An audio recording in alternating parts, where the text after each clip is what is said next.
একবার একজন দরবেশ সাহেব রাস্তা দিয়ে যাচ্ছেন, প্রতিমধ্যে তিনি দেখতে পেলেন নদী থেকে এক কলসি পানি নিয়ে এক যুবতী সুন্দরী মেয়ে রাস্তা বেয়ে যেতেছে। দরবেশ সাহেব দাঁড়ায় গেলেন আর ওই যুবতীর দিকে এক নজরে তাকায় আছেন, চোখে পলক দেয় না। এরপরে যুবতী থমকে দাঁড়ায় গেল। আধা বুড়া মানুষ, দাড়ি অর্ধেক পাইকে গেছে, দেখতে দেখায় খুব বুজুর্গ মানুষ, কিন্তু রাস্তায় আমার একা পায়া এমনি করে তাকিয়ে আছে আর চোখ দিয়েও তো পানি পড়ে। ব্যাপারটা কি? দরবেশ কাঁদে কেন?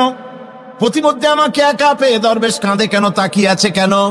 মহিলার চিন্তা জাগলো।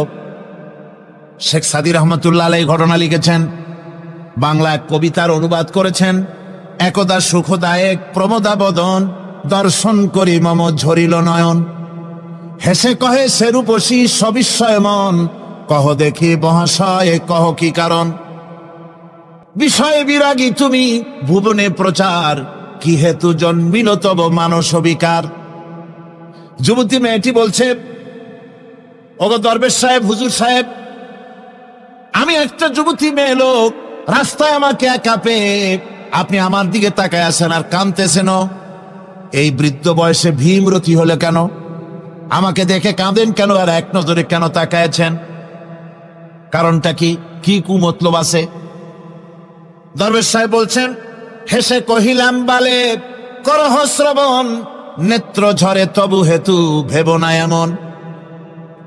হে রূপসী মেয়ে, তোমার জন্য আমি কান্দি, একথা একবারও চিন্তা করো না।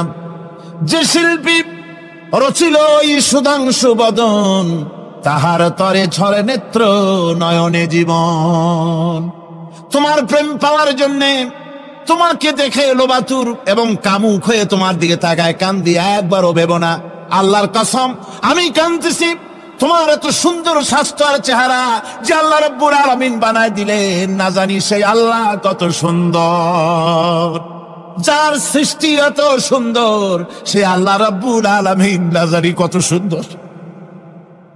আল্লাহ পাক সেই সুন্দর আল্লাহ রাব্বুল আলামিনকে দেখার তৌফিক যেন আমরা পাই। জোরে বলেন আমিন। দরবেশ সাহেব চিত হয়ে শুয়ে শুয়ে তেলাওয়াত করতেছেন আর বলছেন, আল্লাহ রাব্বুল আলামিন, তোমার সৃষ্টি নৈপুণ্যতার ভিতরে কোনো ভুল ধরার ক্ষমতা তো কোনো মানুষের নাই। তবে একটা জিনিস আমার নজরে পড়ল, এই যে বিরাট বট গাছটা, পৃথিবীতে যত গাছ আছে যেমন গাছ তেমন ফল, তাল গাছটা যেমন ফলও তেমন, নারকেল গাছটা যেমন ফলটাও তেমন, কিন্তু এত বড় বিশাল বট গাছ ফল হতেছে ছোট্ট ছোট্ট ট্যাবলেটের মতো। গাছটা যেমন ফলটা তেমন হয়নি। আল্লাহ এটা ভুল না? তুমি বলেছো যে দেখো কোনো ভুল টুল আছে নাকি? তুই ভুল তো না, আমার চোখে এটা লাগলো, যেমন গাছ তেমন ফল হয় না। দরবেশ সাহেব চিত হয়ে শুয়ে শুয়ে তেলাওয়াত করছেন, মনের মধ্যে এই চিন্তা আসলো, গাছটা যেমন তেমন ফলটা হলো না। দরবেশ সাহেব বলেন, এই চিন্তা করতেছি, হঠাৎ করে একটা দমকা হাওয়া বয়ে গেল, ডালে ডালে বাড়ি লেগে গেল। একটা আধা পাকা বটের ফল অনেক উপর থেকে বৃন্তচ্যুত হয়ে চট করে এসে আমার নাকের উপরে ফট করে পড়ল। নাকের উপরে এমন ভাবে পড়ছে, নাকটা জ্বলে উঠছে। আমি সেজদায় পড়ে গেলাম। দরবেশ সাহেব বলেন, আমি সেজদায় পড়ে গেলাম, চোখের পানি ফেলে আল্লাহর দরবারে মাপ চাইলাম। বললাম, রব্বুল আলামিন, তোমার কোনো জিনিসের ভিতরে কোনো খুঁত নাই, নিখুঁত জিনিস তুমি বানাইছো, কোনো ভুল নাই। আমি চিন্তা করেছিলাম নারকেল গাছ যেমন তার ফলও তেমন, তাল গাছ যেমন তার ফলও তেমন, বট গাছটা যেমন তেমন ফল। আমার আন্দাজ মতো, আমার চিন্তা মতো, যত বড় বট গাছ অত বড় ফলটা যদি হতো, বটের ফলটা যে পজিশন নিয়ে আমার নাকে পড়েছিল, গাছ যেমন ফল তেমন হলো, নাকও যেত, আমার মাথাও যেত। আল্লাহ পাক বলেন, وهو الذي جعل الليل والنهار خلفة لمن أراد أن يذكر أو أراد شكورا। আর আমি দিন এবং রাতকে একে পরস্পরের স্থলাভিষিক্ত বানিয়েছি, যারা শুকর আদায় করবে আর যারা এর দ্বারা জ্ঞান অর্জন করবে তাদের জন্য। অর্থাৎ তারা এগুলি দেখে মনে করবে যে এগুলি খালি খালি না। এই যে রাত আসতেছে, দিন আসতেছে, দিন এবং রাত্রের এই যে পরিবর্তনটা, এর মধ্যে রয়েছে নিদর্শন। সূরা আলে ইমরানের মধ্যে আল্লাহ পাক বলেন, إن في خلق السماوات والأرض واختلاف الليل والنهار لآيات لأولي الألباب যারা নিশ্চয়ই আমার এই সৃষ্টি রহস্য সম্পর্কে দিন এবং রাতের পরিবর্তনের ব্যাপারে যারা চিন্তা করে গবেষণা করে তাদের জন্য আমি অনেক কিছু চিন্তার বিষয়ের মধ্যে রেখে দিয়েছি। তারা এসব আমার সৃষ্টি নৈপুণ্যতা দেখে তারপরে তারা হতবাক বিস্ময় বিমুখ হয়ে তারা বলে, এগুলি দেখে আর বলে, আল্লাযীনা ইয়াযকুরুনাল্লাহা কিয়ামান ওয়া কুউদান ওয়া আলা জুনুবিহিম ওয়া ইয়াতাফাক্কারুনা ফি খালকিস সামাওয়াতি ওয়াল আরদ। তারা বসা অবস্থায়, দাঁড়ানো অবস্থায় আমার প্রশংসা করে আর বলে, রব্বানা মা খালাকতা হাযা বাতিলান সুবহানাকা ফাকিনা আযাবান নার। আয় আল্লাহ পাক, তুমি কোনো কিছু খেল তামাশার বিষয়বস্তু করে তৈরি করো নাই, অতএব জাহান্নামের শাস্তি থেকে তুমি আমাকে রক্ষা করো। আল্লাহর নবী বলেছেন, আল্লাহর সৃষ্টি নৈপুণ্যতা সম্পর্কে যদি কোনো বান্দা 1 ঘন্টা চিন্তা করে, 1 ঘন্টা যদি গবেষণা করে, চিন্তা করে, রব্বুল আলামিন তার আমলনামায় 60 বছরের নফল ইবাদতের সওয়াব লিখে দেন। জোরে বলেন সুবহানাল্লাহ। আল্লাহ পাক এই সমস্ত কথা বলে এখন ওই ফর্মুলা বলতেছেন যে আসলে আমার বান্দা হওয়ার জন্য, খাঁটি বান্দা হওয়ার জন্য তার কয়েকটি বৈশিষ্ট্য থাকতে হবে। আল্লাহ পাক এখানে 8টি বৈশিষ্ট্য বর্ণনা করেছেন। আল্লাহর খাঁটি বান্দা হওয়ার জন্য বৈশিষ্ট্য কয়টা লাগবে? 8টি। বেহেশত কয়টা? বেহেশত কয়টি? আল্লাহ পাক বৈশিষ্ট্য বানিয়েছেন 8টি। এখানে 8টি বৈশিষ্ট্যের কথা বলা হয়েছে। মহান আল্লাহ রাব্বুল আলামিন বলেন, ওয়াইবাদুর রাহমানিল্লাযীনা ইয়ামশুনা আলাল আরদি হাওনা ওয়া ইযা খাতাবাহুমুল জাহিলুন وَإِذَا خَاطَبَهُمُ الْجَاهِلُونَ قَالُوا سَلَامًا। রহমানের খাঁটি বান্দা তারা, রহমানের আসল বান্দা তারা যারা নাকি জমিনের উপর থেকে যখন হাঁটে খুব বিনয় বিনম্রতার সাথে তারা চলে। ওয়াইদা খাতাবাহুমুল জাহিলুন, আর যখন জাহিলরা তাদের সঙ্গে কথাবার্তা বলতে আসে তখন তারা তাদেরকে বলে, তোমাদের প্রতি সালাম, এই বলে তারা চলে যায়। অর্থাৎ এই 8টি বৈশিষ্ট্যের প্রথম বৈশিষ্ট্য ধরা হয়েছে চালচলনকে। ইমানদার খাঁটি বান্দা যারা, তাদের চালচলন সম্পর্কেই প্রথম বৈশিষ্ট্য ধরা হয়েছে। তার মানে হচ্ছে নির্লজ্জ, স্বৈরাচার, মাস্তান, গুন্ডা, বদমাশ, অত্যাচারী, এদের চালচলন এক ধরনের। আবার অন্যদিকে ব্যক্তিত্ব সম্পন্ন, মর্যাদাবান, এরপরে শিক্ষিত, ভদ্র, মার্জিত, তাদের চালচলন ভিন্ন ধরনের। এই 2 শ্রেণীর চালচলন কি একরকম হয় নাকি? একরকম হয় না। তার কারণ হচ্ছে ব্যক্তির চালচলনের মাঝেই তার অবস্থাটা বোঝা যায় যে আসলে লোকটি কেমন। আল্লাহ রাব্বুল আলামিন এ কথার দ্বারা এটা প্রমাণ করতে চান যে মোমেন বান্দা যারা হবে, আল্লাহর খাঁটি বান্দা যারা হবে, তাদের পরিচয় দেওয়া লাগবে না। তাদের চালচলন দেখে, তাদের হাঁটা দেখে, তাদের চলা দেখে, তাদের বলা দেখে, তাদের আচরণ দেখে লোকেরা বুঝতে পারবে যে ইনি হচ্ছেন আল্লাহর একজন খাঁটি বান্দা, একজন মোমেন ব্যক্তি, এ কথা বুঝতে পারবে। আর সে ব্যক্তি জমিনের উপরে চলবে খুবই বিনম্রভাবে। কোরআনে কারিমে অন্য জায়গায় আল্লাহ রাব্বুল আলামিন বলেছেন, ওয়ালা তামশি ফিল আরদি মারহান ইন্নাকা লান তাখরিকাল আরদা ওয়া লান তাবলুগাল জিবালা তুলা। আমার জমিনের উপরে অহংকারের পদবরে হেঁটো না, আমার জমিনের উপরে অহংকার করে জমিনের উপরে হেঁটো না। তুমি জমিনের উপরে অহংকার করে হেঁটে পদাঘাত দিয়ে আমার এই জমিনকে ফাটায় দিতে পারবে না, আর তুমি লাভ দিয়ে আমার আকাশে, আমার পাহাড়ের উচ্চতাও তুমি ছাড়িয়ে যেতে পারবে না। অহংকার করে কেউ কি পায়ের আঘাত দিয়ে জমিনটাকে ফাটায় দিতে পারে? কি বলেন, পারবে? আর অহংকার করে লাভ দিয়ে পাহাড়ের উচ্চতাও কি কেউ ছাড়িয়ে যেতে পারবে? পারবে না। সুতরাং অহংকার, মোমেন ব্যক্তি যারা তারা অহংকার করতে পারে না। অহংকার মোমেনের স্বভাব নয়। অহংকার করতে পারে কেবলমাত্র আল্লাহ রাব্বুল আলামিন। অহংকার হচ্ছে আল্লাহ পাকের ইজাত। অহংকার কি করতে পারেন? আল্লাহ পাক করতে পারেন। মানুষের অহংকার শোভা পায় না। মানুষ, তোমার আবার অহংকার কিসের? এক ফোঁটা নাপাক পানি দিয়ে যার জন্মের উৎস, এমন নাপাক পানি যা শরীর থেকে নির্গত হলে পরে গোসল করা ফরজ হয়ে যায়, এমন এক ফোঁটা নাপাক পানি যার জন্মের উৎস, তার অহংকার কিসের? অহংকার করবেন আল্লাহ রাব্বুল আলামিন। হাদিসে কুদসির ভিতরে এসেছে, আল্লাহ পাক বলেছেন, যে ব্যক্তি অহংকার করে সেজন্য আমার চাদর নিয়ে টানাটানি করে। জোরে কোন নাউযুবিল্লাহি মিন যালিক।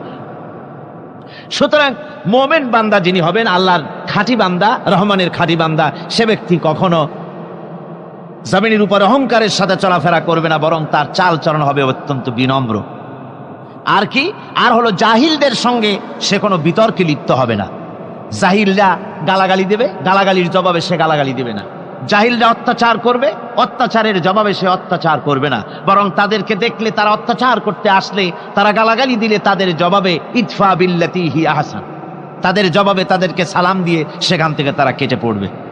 সূরা কাসাসে অন্য জায়গায় আল্লাহ রাব্বুল আলামিন এ কথা আবার এভাবে বলতেছেন, ওয়াইজা সামিউল লাগবা আ'রাদু আনহু ওয়া ক্বালু লানা আ'মালুনা ওয়া লাকুম আ'মালুকুম সালামুন আলাইকুম লা নাবতাগিল জাহিলিন। আল্লাহ পাক বলছেন যে যখন মোমেনেরা পরস্পরে মোমেনদের সাথে জাহিলদের যখন দেখা সাক্ষাৎ হয়ে যায়, যখন ঝগড়ায় লিপ্ত হতে চায়, তখন মোমেনেরা, যারা মোমেন বান্দা, আল্লাহর খাঁটি বান্দা, তারা বলবে যে তোমাদের আমলের প্রতিফল তোমরা পাবা, আমাদের কৃতকর্মের ফল আমরা পাবো। সুতরাং তোমাদের প্রতি সালাম, তোমাদের সাথে আমাদের কোনো সম্পর্ক নাই। ঝগড়াঝাটি না করে তারা ফিরে আসবে। আল্লাহ পাক এরপরে বলেন, والذين يبيتون لربهم سجدا وقياما। রহমানের খাঁটি বান্দা তারাই আরেকটি বৈশিষ্ট্য, তাদের এই 2 নম্বরের বৈশিষ্ট্য বার বলা হচ্ছে। রহমানের, আল্লাহর খাঁটি বান্দার 2 নম্বরের বৈশিষ্ট্য যেটা, সেটা হচ্ছে এই যে তারা রাত কাটায় তার রবের হুজুরে, আল্লাহর দরবারে সেজদা দিয়ে দাঁড়িয়ে থেকে কান্দাকাটি করে তারা রাত গুজরান করে। জোরে বলেন সুবহানাল্লাহ। আর এর বিপরীত যারা, তারা রাত কাটায়, রাতের বেলা মদ, জুয়া, সিনেমা, গান বাজনা, অশ্লীলতা, নাটক, হাবিজাবি গল্প গুজব করে তারা তাদের রাত কাটায়। আর যারা মোমেন বান্দা, আল্লাহর বান্দা, যারা খাঁটি বান্দা, তারা এই রাত তারা আল্লাহর ইবাদতের ভিতর থেকে কান্দাকাটির মধ্য দিয়ে দাঁড়িয়ে দাঁড়িয়ে অথবা সেজদার ভিতরে তারা তাদের রাত কাটিয়ে দেয়। কোরআনে কারীমে আল্লাহ রাব্বুল আলামিন একথা এভাবে বলেছেন, তাতাজাফা জুনুবুহুম আনিল মাদাজি'i ইয়াদউনা রাব্বাহুম খাওফান ওয়া তামআন। আমার মুমিন বান্দারা তাদের পার্শ্বদেশ এবং পৃষ্ঠদেশ, বিছানার উপরে বেশি রাত থাকে না। তারা তাদের রবের প্রতি, রবের ভয়, আল্লাহর ভয়, আশা পোষণ করে। আর তারা আল্লাহকে ভয় করে তারা বিছান থেকে নিজের পিঠকে আলাদা করে নিয়ে তারা রাতের বেলায় আমার কাছে কান্দে, আমার কাছে দোয়া করে, তারা কান্দে, ইবাদত করে। সূরা যারিয়াতের ভিতরে রব্বুল আলামিন বলতেছেন, কানু কালিলাম মিনাল লাইলি মা ইয়াহজাউনা ওয়া বিল আসহারি হুম ইস্তাগফিরুন। আমার এই মুমিন বান্দাগুলি, আমার খাঁটি বান্দা যারা, তারা সারা রাত ঘুমায় না। রাতের একটা অংশ মাত্র তারা ঘুমায়, সারা রাত ঘুমায় না। একটা অংশ তারা ঘুমায়, আর বাকি অংশটুকু শেষ রাত্রে তারা ওঠে আর আমার দরবারে তারা কান্দে, মাপ চায় আর কাঁদতে থাকে, চোখের পানি ফেলতে থাকে। আল্লাহ রাব্বুল আলামিন শেষ রাত্রে প্রথম আকাশে আসেন। হাদিস শরীফে এসেছে, প্রথম আকাশে আল্লাহ রাব্বুল আলামিন এসে দুনিয়ার মানুষকে ডাকেন, কে আছো? গুনাহ করে জীবন বোঝাই করে ফেলেছো, নাফরমানি করেছো, গুনাহ করেছো, অথবা বিপদে পড়েছো, ঋণগ্রস্ত হয়ে পড়েছো, অসুবিধায় পড়েছো, মামলা মকদ্দমায় পড়েছো, আমার কাছে মাপ চাও, আমার কাছে সাহায্য চাও। এই সময় যে সমস্ত বান্দারা আরামের ঘুমকে হারাম করে আল্লাহর দরবারে কাঁদতে থাকে। তাহাজ্জুদের নামাজ আদায় করে যখন হাত তুলে কাঁদে, আল্লাহ পাক তখন এই দৃশ্য দেখে ফেরেশতাদের বলেন, ও আমার ফেরেশতারা, আমার ওই বান্দাগুলি কাঁদে কেন? সমস্ত মানুষ যখন ঘুমানো, এই বান্দাগুলি কাঁদে কেন বলো? ফেরেশতারা বলে, আল্লাহ তুমি তো ভালো করে জানো। ফেরেশতারা বলে, আল্লাহ পাক বলবেন, তবুও তোমাদের মুখ থেকে শুনতে চাই। ফেরেশতারা তখন বলবে, রব্বুল আলামিন তোমার বান্দা গুনাহ করেছে, জাহান্নামের ভয়তে তোমার কাছে কাঁদতেছে, তোমার ভয়তে কাঁদে, জাহান্নামের ভয়তে কাঁদে। আল্লাহ জিজ্ঞেস করেন, ফেরেশতারা ওরা যে আমার ভয়তে কাঁদে, ওরা কি আমারে দেখছে নাকি? ফেরেশতারা বলেন, না খোদা তোমারে দেখে নাই। আল্লাহ পাক বলেন, ওরা আমার যে জাহান্নামের ভয়তে কাঁদে, ওই জাহান্নাম তারা দেখেছে নাকি? ফেরেশতারা বলে, না আল্লাহ, তোমার জাহান্নাম ওরা দেখে নাই, তোমার বেহেশত কিছুই দেখে নাই। আল্লাহ পাক বলেন, ও আমার ফেরেশতারা, এই বান্দাগুলি আমার দোজখ দেখে নাই, আমাকে দেখে নাই, হাসর মিজান সিরাত কিছুই দেখে নাই, শুধু কোরআনের কথা শুনে, আমার নবীর কথা শুনে, আমার কোরআনের কথা শুনে বিশ্বাস করে আরামের ঘুমকে হারাম করে কিভাবে কাঁদতেছে তাকায় দেখ। আমার রহমতের দরিয়ায় জোশ মেরে গেছে, তোরা সাক্ষী থেকে যা, আমার ওই ক্রন্দনরত বান্দাগুলিকে আমি আল্লাহ মাফ করে দিলাম। আমার ভাইয়েরা, আল্লাহ পাক বলেন, আম্মান হুয়া কানিতুন আনা আল-লাইলি সাজিদাও ওয়া কাইমাম। আল্লাহ রাব্বুল আলামিন বলেন, সিজদার ভিতরে আর দাঁড়ানোর ভিতরে আমার এই বান্দাগুলি আখিরাতে আমার সঙ্গে দেখা করা লাগবে এই ভয়তে, জাহান্নামের ভয়তে তারা কাঁদে, এভাবে কাঁদতে থাকে। আর আল্লাহ পাক ওই সময় তাদের গুনাহ মাফ করতে থাকেন। কোরআনে কারীমের ভিতরে আল্লাহ পাক বলেন, সারা রাত ঘুমাতে আল্লাহ নিষেধ করেছেন, সারা রাত যেন ঘুমায়ো না, পাইকারি দরে ঘুমায়ো না, একটু জাগো। ওয়াজকুর ইসমা রাব্বিকা বুকরাতাও ওয়া আসীলা। সকাল এবং সন্ধ্যায় তোমার প্রভুর, তোমার রবের জিকির করো, স্মরণ করো। ওয়া মিনাল লাইলি ফাসজুদ লাহু ওয়া সাব্বিহহু লাইলান তাওয়িলা। তোমার রাতের বেলায় রাতের একটা অংশ সেজদায় অবনত হও, আর রাতের দীর্ঘ সময় ঘুমায় থেকো না, হয় একটা লম্বা সময় ঘুমাও, কিন্তু একটা অংশ রাখো যে সময় তুমি আমার দরবারে সেজদায় পড়ে যাবে, কাঁদবে। আমার বন্ধুগণ, রাতটা ওয়াজআলনাল লাইলা সুবাতা, আল্লাহ রাব্বুল আলামিন ওয়াজআলনা সুবাতাও আছে, ওয়াজআলনান নাওমা সুবাতা ওয়াজআলনাল লাইলা লিবাসা। ঘুমকে বানাইছেন আল্লাহ শান্তির বাহন, আর রাতকে করেছেন আচ্ছাদন। রাতকে কি করেছেন? আচ্ছাদন। রাতকে একটা পর্দা লাগিয়ে দিয়েছেন, রাতের পর্দা। যেহেতু প্রেম ভালোবাসা ঢোল পিটায় করা যায় না। ঢোল পিটায় প্রেম করা যায়? যায় না। মানুষকে দেখায় দেখায় প্রেম ভালোবাসা করা যায় না। এটা হলো দুনিয়ার রীতিনীতি, দুনিয়ায় যেটা মানুষেরা করে। আসল সবচাইতে বড় ভালোবাসার পাত্র হলেন আল্লাহ, মাশুক হলেন আল্লাহ, আশেক হলো মানুষ।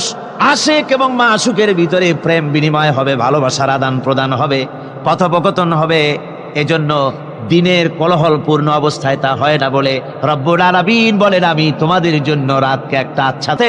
রাত শেষ হয়ে যেত, আমার মনে হতো এই দাঁড়ানো থেকে হুজুর বুঝি আর রুকুতে যাবেন না। আবার যখন রুকুতে যেতেন, মনে হতো এই রুকু থেকে আর বুঝি সেজদায় যাবেন না। শুধু মিছিলের প্রোগ্রাম দিয়া ইসলামী আন্দোলন বিজয় কোনো কালে হয় নাই, আর হবেও না।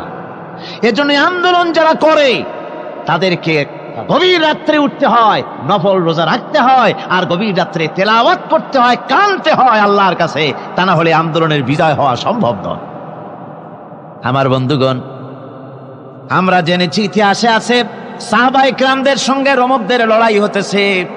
রোমক সৈন্যরা যুদ্ধে জিততে পারতেছে না কিছুতেই। এরপরে তারা গোয়েন্দা বিভাগের লোক পাঠায় দিল, এদের সঙ্গে জিততে পারি না কেন, একটু খুঁজে দেখে আসো রাত্রে এরা করেটা কি। গোয়েন্দা বিভাগের লোক সারা রাত ঘুরে ঘুরে তারপরে এসে রিপোর্ট করলো। এরপরে এসে তাদের প্রধানের কাছে রিপোর্ট করলো, আমরা যার কাছে গিয়েছিলাম দেখে এলাম, হুম বিল্লাইলি রাহবানুন ওয়া বিন্নাহারি ফুরসানুন। আমরা দেখে এলাম যাদেরকে দিনের বেলায় প্রচন্ড শক্তিশালী বীর যোদ্ধা রূপে যাকে যুদ্ধ করতে দেখেছি ময়দানে, রাতের বেলায় দেখলাম গিয়া একেবারে নিতান্ত ফকিরের মতো কেউ তো সেজদায় পড়ে কাঁদতেছে, কেউ আবার তেলাওয়াত করতেছে, চোখ দিয়া পানি পড়তেছে, আবার কেউ নামাজ পড়তেছে, আবার কেউ হাত তুলে রেখেছে তাদের প্রভুর দরবারে, চোখের পানিতে তাদের চোখ বুক ভেসে যেতেছে। সারাটা রাত তেলাওয়াত আর সেজদা আর নামাজের মধ্যে তারা এভাবে কাটিয়ে দিয়েছে। সেনাপতি এই রিপোর্ট শোনার পরে বললেন, ও গোয়েন্দা বিভাগের লোকেরা, আমার রোমক সৈন্যরা শোনো, যে জাতির নৈতিক মান এত উচ্চে, ওই জাতির সঙ্গে যুদ্ধ করা মানে আমাদের আত্মহত্যা করার শামিল।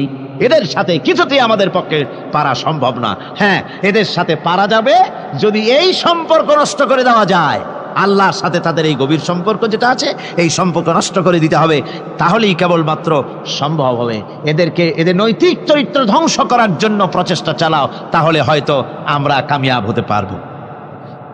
আমার বন্ধুগণ, এই জন্য গভীর রাত্রে যারা ইমানদার ব্যক্তি, তাদের জন্য গভীর রাত্রে জাগার একটা ব্যবস্থা আল্লাহ পাক বলেছেন। ইমানদার ব্যক্তিদের জন্য এটা হলো 2 নম্বরের বৈশিষ্ট্য। والذين يقولون ربنا اصرف عنا عذاب جهنم إن عذابها كان غراما। রহমানের বান্দার, খাঁটি বান্দার 3 নম্বরের বৈশিষ্ট্য হচ্ছে তারা আল্লাহ রব্বুল আলামিনের দরবারে হাত তুলে ফরিয়াদ জানায়, আল্লাহর কাছে মোনাজাত করে, আল্লাহ রব্বুল আলামিনকে বলে, আয় আল্লাহ, হে আমার প্রভু, আয় আমার রব, জাহান্নামের আগুন থেকে দয়া করে আমারে বাঁচাও। জোরে বলেন আমিন, জোরে বলেন আমিন। জাহান্নামের বর্ণনা আমরা এই মাহফিলে করেছি, করি নাই? মনে আছে? দারুণ কঠিন জায়গা, অত্যন্ত কঠিন জায়গা, মারাত্মক জায়গা জাহান্নাম। ওই জাহান্নামের জন্য আল্লাহর কাছে কাঁদতে হবে, মাপ চাইতে হবে জাহান্নাম থেকে। মুমিন ব্যক্তির 3 নম্বরের বৈশিষ্ট্যই তাই। সে বলবে, রব্বানা সরিফ আন্না আযাবা জাহান্নাম ইন্না আযাবাহা কানা গরামা। আয় আল্লাহ, তোমার জাহান্নামের শাস্তি থেকে তোমার কাছে মাপ চাই। আল্লাহ পাক বলেন, এই জাহান্নামের শাস্তি বড়ই প্রাণান্তকার হবে। ইন্নাহা সাআত মুস্তাকাররান ওয়া মুকামা। জাহান্নাম হচ্ছে অবস্থানের জন্য অত্যন্ত নিকৃষ্ট, খুবই খারাপ জায়গা এই জাহান্নাম। কিন্তু মুসলমানদের অবস্থাটা ভিন্ন। মুসলমানেরা নেক আমল করে, ইবাদত বন্দি করে, তা সত্ত্বেও তার কলিজা কাঁপতে থাকে। সুবহানাল্লাহ, তার কলিজা কাঁপতে থাকে যে আমি যে ইবাদত করছি, এই ইবাদত আল্লাহর দরবারে মঞ্জুর হচ্ছে কিনা। এই জন্য তার মন কাঁদতে থাকে। সে আমলের উপর নির্ভর করে থাকে না, সে আল্লাহর দয়ার উপরে নির্ভর করে। কিসের উপরে নির্ভর করে? আল্লাহর দয়া, আল্লাহর রহমতের উপরে নির্ভর করে। আর সে আল্লাহর কাছে কাঁদতে থাকে, রব্বুল আলামিন, তুমি দয়া করে, মেহেরবানি করে আমার হিসাব নিও না। আমার এই হিসাব করে যদি বেহেশতে দাও, তাহলে তো বেহেশতে যাইতে পারবো না। কিয়ামতের দিন আল্লাহ রব্বুল আলামিন কোন মানুষকে যদি হিসাবের জন্য ধরে ফেলেন, তাহলে ওই বান্দার আর জাহান্নাম ছাড়া কোনো পথ নাই। এই জন্য আল্লাহ শিখায় দিয়েছেন, বান্দা দোয়া কর, ওয়া আদখিলনাল জান্নাতা বিগাইরি হিসাব। আয় আল্লাহ, বিনা হিসাবে তোমার জান্নাত আমাকে দান করো। আবার হুজুর দোয়া করেছেন, আল্লাহুম্মা হাসিবনি হিসাবান ইয়াসীরা। আয় আল্লাহ, তুমি আমার সহজ হিসাব নাও। পড়েন, আল্লাহুম্মা হাসিবনি হিসাবান ইয়াসীরা। হিসাবে ইয়াসির, সহজ হিসাব। আয় আল্লাহ, তুমি আমার সহজ হিসাব নাও। এই হাদিসের ব্যাখ্যায় এসেছে সহজ হিসাব কি? ব্যাখ্যায় এসেছে সহজ হিসাবটা হচ্ছে, আল্লাহ রাব্বুল আলামিন কিয়ামতের ময়দানে তার কোন বান্দাকে যদি রহমত করতে চান, কোন বান্দার প্রতি যদি দয়া করতে চান, কাউকে যদি ক্ষমা করতে চান, তাহলে আল্লাহ রাব্বুল আলামিন তাকে একটা পর্দার আড়ালে ডেকে নেবেন। একটি পর্দার আড়ালে রেখে নিয়ে আল্লাহ পাক জিজ্ঞেস করবেন, বান্দা তুই কি এই গুনাহগুলি করেছিলি নাকি? এই সব গুনাহ করেছিস নাকি? আল্লাহ জিজ্ঞেস করবেন বান্দাকে, অবস্থাটা কেমন হবে চিন্তা করেন। বান্দা এইগুলি করেছিস নাকি? বান্দা ভয়তে থরথর করে কাঁপতে থাকবে, কলিজা ভয়তে কাঁপতে থাকবে, অস্থির হয়ে যাবে। সে স্বীকার করবে, রব্বুল আলামিন, তুমি যা বলেছো, আমি এর সব অন্যায় আমার দ্বারা হয়েছে, আমি বুঝতে পারি নাই, আমাকে মাফ করে দাও। রব্বুল আলামিন বান্দাকে বলবেন, যা বান্দা, আমি তোকে মাফ করে দিলাম, আমার জান্নাতে চলে যা। সুবহানাল্লাহ ওয়া বিহামদিহি। সুবহানাল্লাহি ওয়া বিহামদিহি।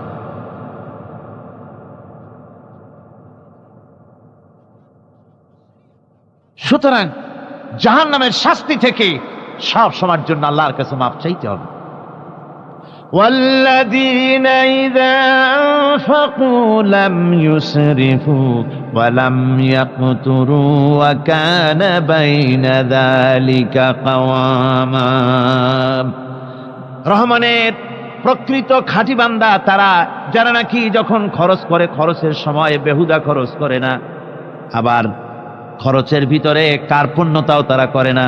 ওয়াকানা বাইনা যালিকা কাওয়ামা, এ দুয়ের মাঝে তারা ভারসাম্য রক্ষা করে, মধ্যম নীতি অবলম্বন করে চলে। তার মানে হলো পয়সা আছে বলেই এই পয়সা দিয়ে তারা মদ খায় না, জুয়া খেলে না, মিনা বাজার ইত্যাদি শয়তানি বদমাশি সিনেমা হল ইত্যাদি বানায়া পাপের বোঝা বাড়ায় না। তারা অতিরিক্ত কোনো খরচ করে না, আবার অর্থ পূজারী ব্যক্তির মতো কার্পণ্যতাও তারা করে না। দুইয়ের মাঝে তারা ভারসাম্য রক্ষা করে। এক শ্রেণীর লোক আছে মাল শুধু জমায়, খরচ টরচ করে না। কোরআন শরীফে বলা হয়েছে আল্লাযী জামা মালান ওয়া আদ্দাদা, মাল জমা করে আর গুনতে থাকে, মাঝে মধ্যে আবার টেলিফোন করে, হ্যালো সোনালী ব্যাংকের ম্যানেজার সাহেব নাকি? বলে হ্যাঁ, দেখুন তো আমার আমলনামাটায় কত আছে এখন। হিসাব টিসাব করে আর তাড়াতাড়ি, এখন তো আর আমলনামা দেখতে সময় লাগে না, তাড়াতাড়ি দেখা যায়। আগে যেমন ব্যাংকে গিয়ে যদি জানতে কেউ চাইতো যে আমার ডেবিট কত, ক্রেডিট কত, ব্যালেন্স কত ইত্যাদি জানতে চাইলে তাকে একেবারে সেই লেজার খোলা লাগে, বিরাট বিরাট বই, বড় বড় কিতাব যা গরুর গাড়ি দিয়ে টানা লাগে, এত বিশাল বিশাল বই ছিল। এখন সেগুলি সংক্ষিপ্ত হয়ে একেবারে কম্পিউটারের মধ্যে ঢুকানো হয়েছে। কম্পিউটারের ভেতরে রয়েছে একটা ছোট্ট যন্ত্র যার নাম হলো মাইক্রোচিপস, একেবারে এতটুকু ছোট্ট মাইক্রোচিপস। এই মাইক্রোচিপসের ভেতরে হাজার হাজার ক্লায়েন্টসদের ডেবিট, ক্রেডিট, তাদের ট্রানজেকশন, তাদের ব্যালেন্স সব কিছু রয়ে গেছে। আপনি যখনই জিজ্ঞেস করবেন, সে বাটন একটা দাবালো আর সাথে সাথে স্ক্রিনে এসে গেল আপনার নাম কি, বাপের নাম কি, দাদার নাম কি, কত টাকা জমা করছিলেন, কোন কোন তারিখে উঠাইছেন, হাতে কত, নিচেন কত, 14 গোষ্ঠীর ইতিহাস একটা চাপে চলে আসে। তো আমি মানুষকে এভাবে বলি যে এই বুদ্ধিটা যিনি দিলেন, লোকেরা বলে তো কয় যে কিয়ামতের দিন আল্লাহ নাকি আমলনামা দিবে মানুষের সামনে হাজির করিয়া, ইমানদারের সামনের থেকে ডান হাতে, বেঈমানের পিছন থেকে কোন হাতে, বাঁ হাতে। এখন ওই আমলনামা সারা জীবনে যত কথা বলছি, যত কাজ করছি সব তাতে লেখা থাকবে। তাহলে সেটা তো একটা বিশাল একটা বই হবে, তো আমরা হাতে করে ধরবই বা কেমনে, আর ওটা হবেই বা কেমনে, আর ওটা পড়বই বা কেমনে। এখন তো বুঝতে সহজ হয়েছে কেমনে পড়বেন। মানুষের মাথায় যদি এই বুদ্ধি আসে, একটা ছোট্ট মাইক্রোচিপসের ভেতরে যদি হাজার হাজার ক্লায়েন্টসদের কোটি কোটি শত শত সহস্র কোটি একটা মাইক্রোচিপসের ভিতরে ঢুকানো যায়, তাহলে এই বুদ্ধি যিনি দিলেন তিনি বুঝি এর চাইতেও ছোট্ট বইয়ের মধ্যে আপনার আমলনামা উঠাইতে পারবেন না নাকি? যারা বলেন পারবে কিনা? নিশ্চয়ই পারবেন, হাজার বার পারবেন।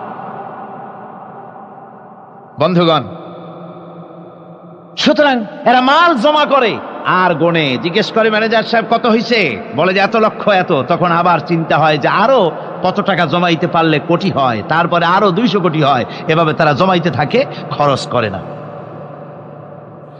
তো এ ব্যাপারে সন্তানদের জন্য খরচ যেটা লাগে, সেটা স্ত্রী, পুত্র, সন্তান, আত্মীয় স্বজন যে আছে, যা তাদের জন্য যে পরিমাণ খরচ করা লাগে তা যদি না করে, তাহলে এটা হচ্ছে বখিলি। আর খরচ করতে গিয়ে যদি বেশি করে, তাহলে সেটা হচ্ছে বেহুদা খরচ। এখন এই বেহুদা খরচ থেকে আমাদেরকে বাঁচতে বলা হয়েছে। বিষয়টা হচ্ছে নিজের আত্মীয় স্বজন, সন্তান সন্ততির জন্য খরচ করতে হবে যা লাগে তাই। আর আল্লাহর রাস্তায় যখন দেওয়ার কথা আসে, তখন প্রাণ খুলে দান করতে হবে। দেখেন, লোকেরা যখন আল্লাহর রাস্তায় দান করতে বলা হয়, পকেটের মধ্যে হাত দিয়ে তারপর আঙ্গুল অনেক সময় কষাকষি করে। একজনে জিজ্ঞেস করলাম, মিয়া পয়সা দিবাতে এত পকেটে হাত রাখিয়া বাইরে করো না মোটে? কয় যে ঘষে দেখতেছি, শিখি না 10 পাই। তাহলে এইভাবে আল্লাহর রাস্তায় দেওয়ার সময় এই যে কার্পণ্যতা, এই কার্পণ্যতা মানুষকে, তাকে শেষ করে দেয়, তার ঈমানকে নষ্ট করে দেয়।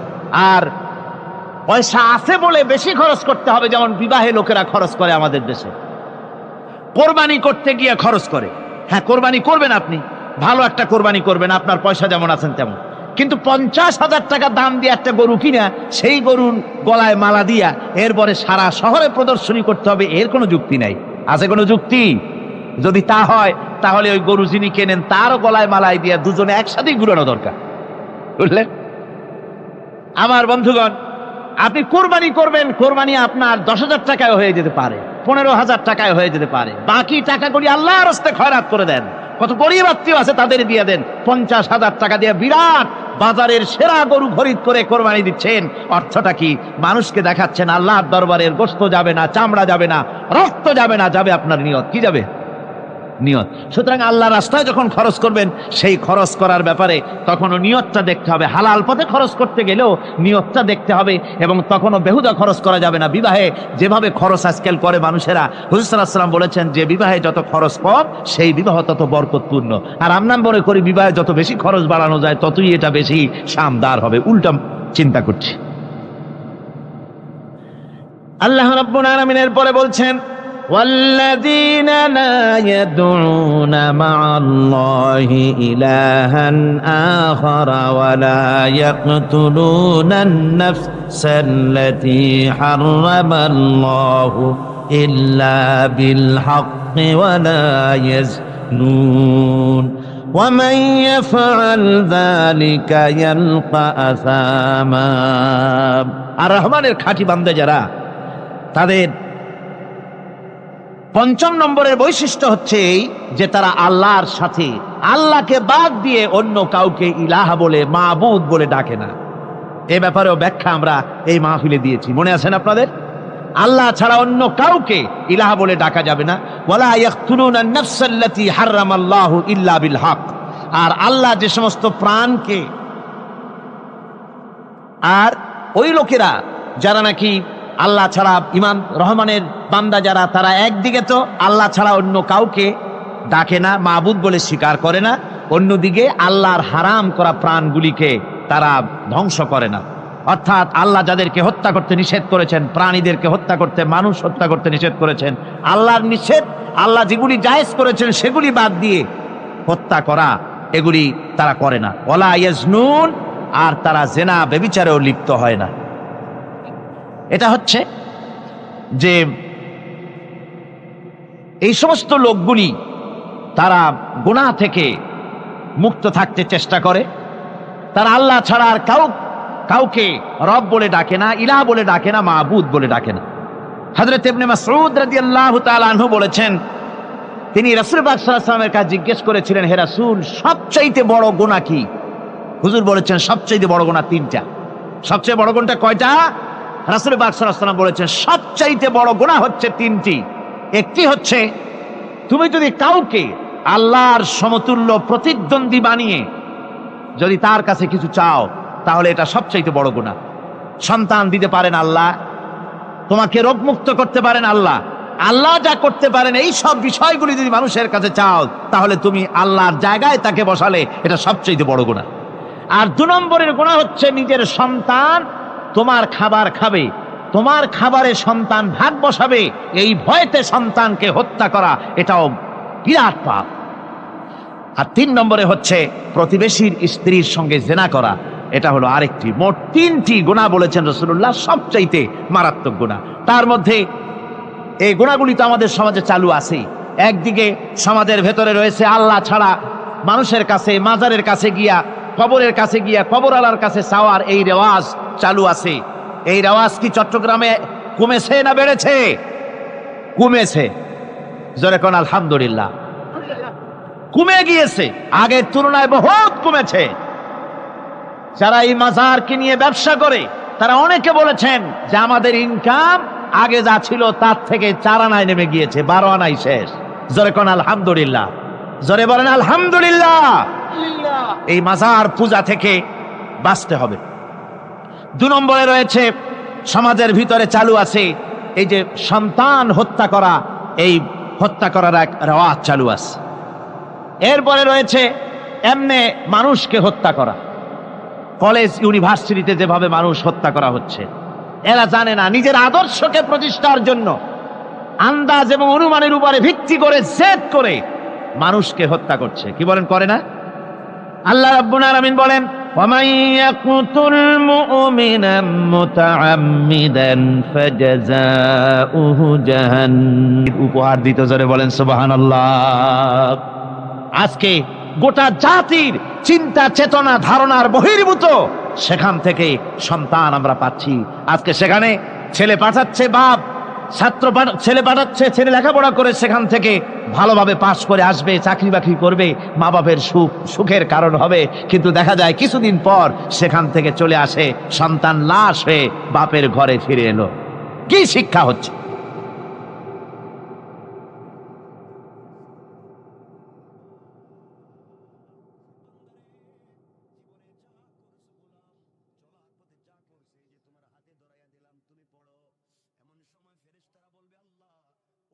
তিন বন্ধু সফর করতে করতে অনেক দূর পর্যন্ত পৌঁছে গিয়েছে, গভীর রজনী হয়ে গিয়েছে। তিন বন্ধু চিন্তা করলে এখন কোথায় যাব। হঠাৎ করে ঝড় তুফানের কবলে পড়েছে। জিন্দেগি যায় যায়, জীবন ধ্বংস হয়ে যায়, পৃথিবী উল্টে যায়, এমন ঝড় তুফান শুরু হয়ে গিয়েছে। তিন বন্ধু বাঁচবার জন্য বহুত পথ আর পদ্ধতি খুঁজলো, কোথাও পেল না। শেষ পর্যন্ত তিন বন্ধু মিলে পাহাড়ের উপরে একটা বিশাল গর্তের ভিতরে প্রবেশ করেছে। গর্তের ভিতরে যখন প্রবেশ করেছে নিজেকে বাঁচাবার জন্য, হঠাৎ করে পাহাড়ের উপর থেকে বিশাল বড় একটা পাথর এসে তাদের গর্তের মুখটাকে বন্ধ করে দিল, রাত কাটিয়ে দিয়েছে। ঝড় তুফান থেমে গিয়েছে। তারা যখন বের হবে, পৃথিবীর সঙ্গে তাদের কানেক্টিংটা ফেল হয়ে গিয়েছে, কানেকশন হয় না। এমন গর্তে ঢুকেছে, পৃথিবীতে কি ঘটতেছে তারা বলতে পারে না, কারণ বিশাল বড় পাথর তাদের গর্তের মুখটাকে বন্ধ করে দিল। তিন বন্ধু মিলে একসাথে ধাক্কা দিতে লাগলো। প্রত্যেকটা মানুষের শরীরের লোমকূপের গোড়া থেকে ঘাম বের হয়ে গিয়েছে, কিন্তু সরিষার দানা পরিমাণ ওই পাথরটাকে নড়ানো যায় নাই। আল্লাহ রব্বুল ইজ্জতুল জালালের পরীক্ষা তাদের জন্য মুত্তাসিল হয়ে গেল। রব এইভাবে মানুষের দিলের পরীক্ষা নিয়ে থাকে। আমার বন্ধুগণ তিনজন মিলে পরামর্শ করলো, আর বাঁচা যাবে না। দীর্ঘক্ষণ চলে গেল, মরে যাবার মতো উপক্রম, পানিও নাই, খাবারও নাই, দম বন্ধ হয়ে যায়, অক্সিজেন নাই। তিন বন্ধু মিলে চোখের পানি ছেড়ে কান্না করে গভীর রজনীতে সেজদায় পড়ে গর্তের ভিতরে আল্লাহ কি ডাক দিয়ে বলেছে, আল্লাহ, জিন্দেগিতে অপরাধের শেষ নাই, এমন কোন অপরাধ করি নাই যা তোমার কাছে জানা নাই। রব, সব তো আমরা করছি, কিন্তু বিপদে পড়ে দেখছি এখন তো আমার সন্তানও আমাকে বাঁচাতে পারবে না, স্ত্রী, মা, বাবা, আত্মীয় স্বজন কেউ বাঁচাতে পারবে না। এই গর্তের ভিতরে আমাদের খবর পৃথিবীর কোনো মানুষ জানে না, একমাত্র তুমি ছাড়া। আল্লাহ, এমন বিপদে পড়েছি, একমাত্র তুমি পারো আমাদেরকে বাঁচাতে, কিন্তু কোন মুখে তোমার কাছে হাত উঠাবো আর দোয়া করবো? আল্লাহ, জীবনে যে এমন কোনো গুনাহ নাই যে গুনাহ করি নাই, জিন্দেগিতে এমন কোনো খারাপ কাজ নাই যা আমরা করি নাই, কি বলে তোমার কাছে হাত উঠাবো? তুমি যদি বলো আমি তোদেরকে চিনি না। রব, এই অপমান থেকে, কবর থেকে, গর্ত থেকে কে বাঁচাবে? তিনজন মিলে পরামর্শ করে সিদ্ধান্ত নিয়েছে, আমাদের জিন্দেগিতে যদি এমন একটা কাজ থাকে রে, যেই কাজটা একমাত্র আল্লাহরে সন্তুষ্ট করবার জন্য করছিলাম, পৃথিবীর কোন মানুষকে দেখাবার জন্য করি নাই, এমন যদি কারো জীবনে একটা মাত্র কাজ থাকে, কয়টা? সবাই বলা লাগবে কয়টা? এমনকি আমাদের জিন্দেগিতে যদি একটা মাত্র ভালো কাজ থাকে যেটা একমাত্র রবকে সন্তুষ্ট করবার জন্য করেছি, আজকে ওই কাজের ওসিলা নিয়ে রবের কাছে চাইব। রব তো বলেছে সরিষার দানা পরিমাণ ভালো কাজ করলেও তিনি কল্যাণ দেন, উপকার দেন, ফিডব্যাক দেন। আজকে একটু দেখি না, আমরা তো গুনাহ করছি কিন্তু কোন জিন্দেগিতে ভালো কাজ আসেনি। তিন বন্ধুর এক বন্ধু বলছে, বাইরে আমার জীবনে একটা ভালো কাজ আছে। এই বলে ওই বন্ধু সেজদায় পড়ে চোখের পানি চলে কান্না করে ডাক দিয়া বলেছে, আল্লাহ,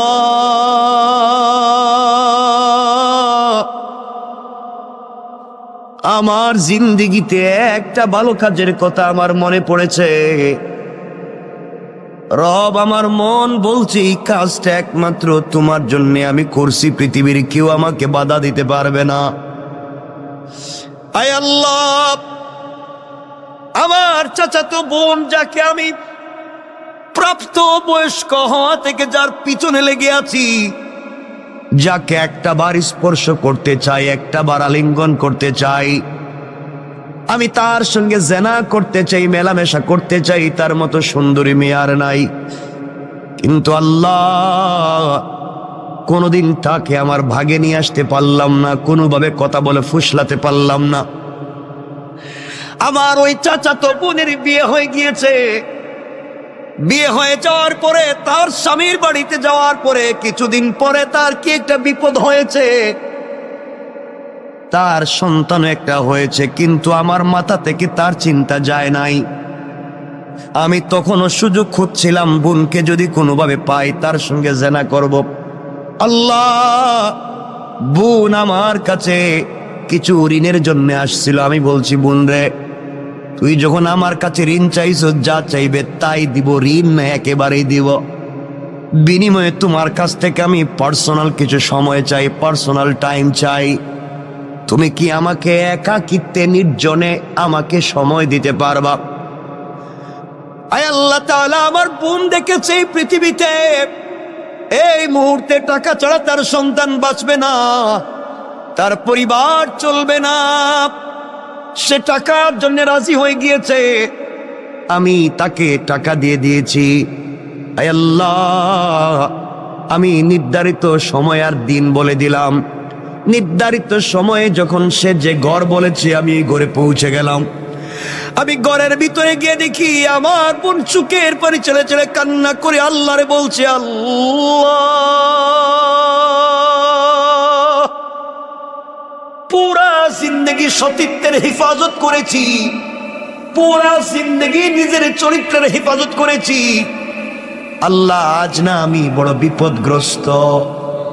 আল্লাহ, কিছু ঋণ আনবার কারণে ও আমার সাথে জেনা করতে চায়, কুকর্মগুলাকে দূর করে তোমার দ্বীনের বুঝ দিতে। আল্লাহ, তার ভিতরে কি তোমার ভয় ঢুকাইয়া দিতে পারো না? আমি ঘরের ভিতরে গিয়ে আমার বোনের হাত ধরেছি। বোন ডাক দিয়া বলছে, বাইরে, তোর ভিতরে কি আল্লাহর ভয় নাই? আল্লাহর কাছে ফিরে যাওয়ার কি তোমার ভয় নাই? রব বলেছে, ওয়াত্তাকু, ভয় করো ওই দিনকে, ইয়াওমান তুরজাউনা ফীহি ইলাল্লাহ, ভয় করো ওই দিনকে যেই দিন আমার কাছে তোমাকে ফিরে আসা লাগবে, ওই দিন তোমার হিসাব তোমাকে দেওয়া লাগবে। ও ভাই, তোর ভিতরে কি ভয় নাই? রব বলে দিয়েছে, ওই দিন যে অপকর্ম করবে, দুনিয়ার জমিনে যে গুনাহ করবে, কিয়ামতের দিনে আল্লাহ তার আমলনামা তার হাতে সোজা সোজা দিবেন না। হাতটাকে বুকের ভিতরে ঢুকাইয়া ভেঙ্গে পিছন দিকে দিবেন, আর ফেরেশতাদেরকে বলবেন, গোলামের হাতে তার কিতাব আমলনামাটা দিয়ে দাও। আল্লাহ বলবেন, ইকরা কিতাবাকা কাফা বিনাফসিকাল ইয়াওমা আলাইকা হাসিবা। বান্দারে, জীবনে যা করছো গোলাম, চলার পথে যা করছে, যে তোমার হাতে ধরাইয়া দিলাম, তুমি পড়ো। এমন সময় ফেরেশতারা বলবে, আল্লাহ, ওর মুখটা, চোখটা তো সামনের দিকে, ওর হাত যে বুকের ভিতরে ঢুকাইয়া পিছন দিকে বের করলেন, আমলনামা তো পিছনে দিলেন, চেহারা সামন দিকে, আমলনামা পিছন দিকে, ও কেমনে দেখবে? আল্লাহ, আমলনামাকে ঘুরাইয়া সামনে নিয়ে আসবো। ও আবার ভাই, তুই শুন, আল্লাহ ডাক দিয়া বলবেন, না না, ওর আমলনামা সামনে আনা যাবে না, আমলনামা সামনে দেওয়া যাবে না।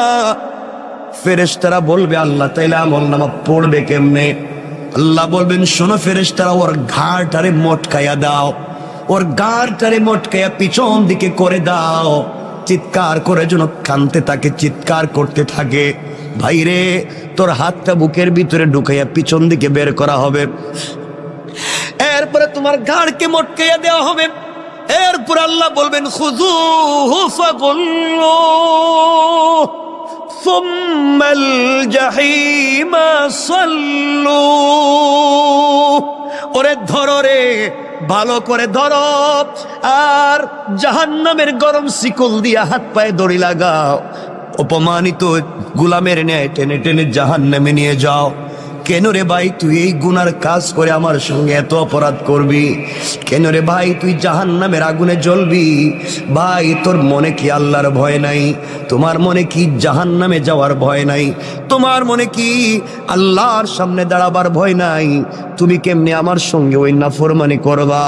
আয় আল্লাহ, আমি তো গিয়েছিলাম জেনা করতে, যাকে আমার জীবন যৌবন দিয়ে স্বপ্নে দেখি, যাকে আমি স্বপ্নে লালন করি, পুরা জিন্দগি থেকে যাকে একটা মিনিট পেতে চাই, পুরা জিন্দগি ভর যাকে নিয়ে স্বপ্ন দেখছি, আমার ওই বোনকে আমার হাতের মুঠোয় পাইছি, শুধু তার হাত স্পর্শ করছি, আমি শুধু তার হাত ধরছি। ওই সময় বোন আমাকে এই ওয়াজ শোনাইয়া দিছে, আল্লাহ ওই দিন একাকিত্বে নির্জনে পৃথিবীর কোনো মানুষ নাই, একমাত্র আমার বোন আর আমি ছাড়া। ওই দিন আমি তো গিয়েছিলাম খারাপ কাজ করতে, কিন্তু বোনের 1 মিনিটের বক্তব্য শুনে তোমার ভয়ের কথা আমার ভিতরে ঢুকে গিয়েছিল। আমি আমার বোনের হাত ছেড়ে দিয়া ঘর থেকে বের হইয়া তোমাকে চিৎকার করে বলেছিলাম, আল্লাহ তোমাকে ভয় পাইছি, বোনের কথায় হাত ছেড়ে দিয়েছি, আর জেনা করব না, এই বলে ঘর থেকে বের হয়েছিলাম, আর জিন্দগিতে বোনের দিকে চোখ তুলে তাকাই নাই। আল্লাহ তাআলা ওই দিন তো কোনো পুলিশ ছিল না, র্যাব ছিল না, border guard, CID, DIB, NSI, DGFI কেউ ছিল না, একমাত্র তোমার কথা শুনে তোমার ভয় আমার দিলে ঢুকে গিয়েছিল। তুমি বলেছো ওয়াত্তাকু ইয়াওমান তুরজাউনা ফীহি ইলাল্লাহ, আমার কাছে তো ফিরে আসা লাগবে। ওই যে ভয় ঢুকে গিয়েছিল, ভয়ের কারণে আমি হাত ছেড়ে দিয়েছি। আল্লাহ ওই দিনের কাজটা যদি একমাত্র তোমার ভয়ে, তোমার ভালোবাসায় হয়ে থাকে, আজকের মতো বিপদ থেকে বাঁচাইয়া দাও।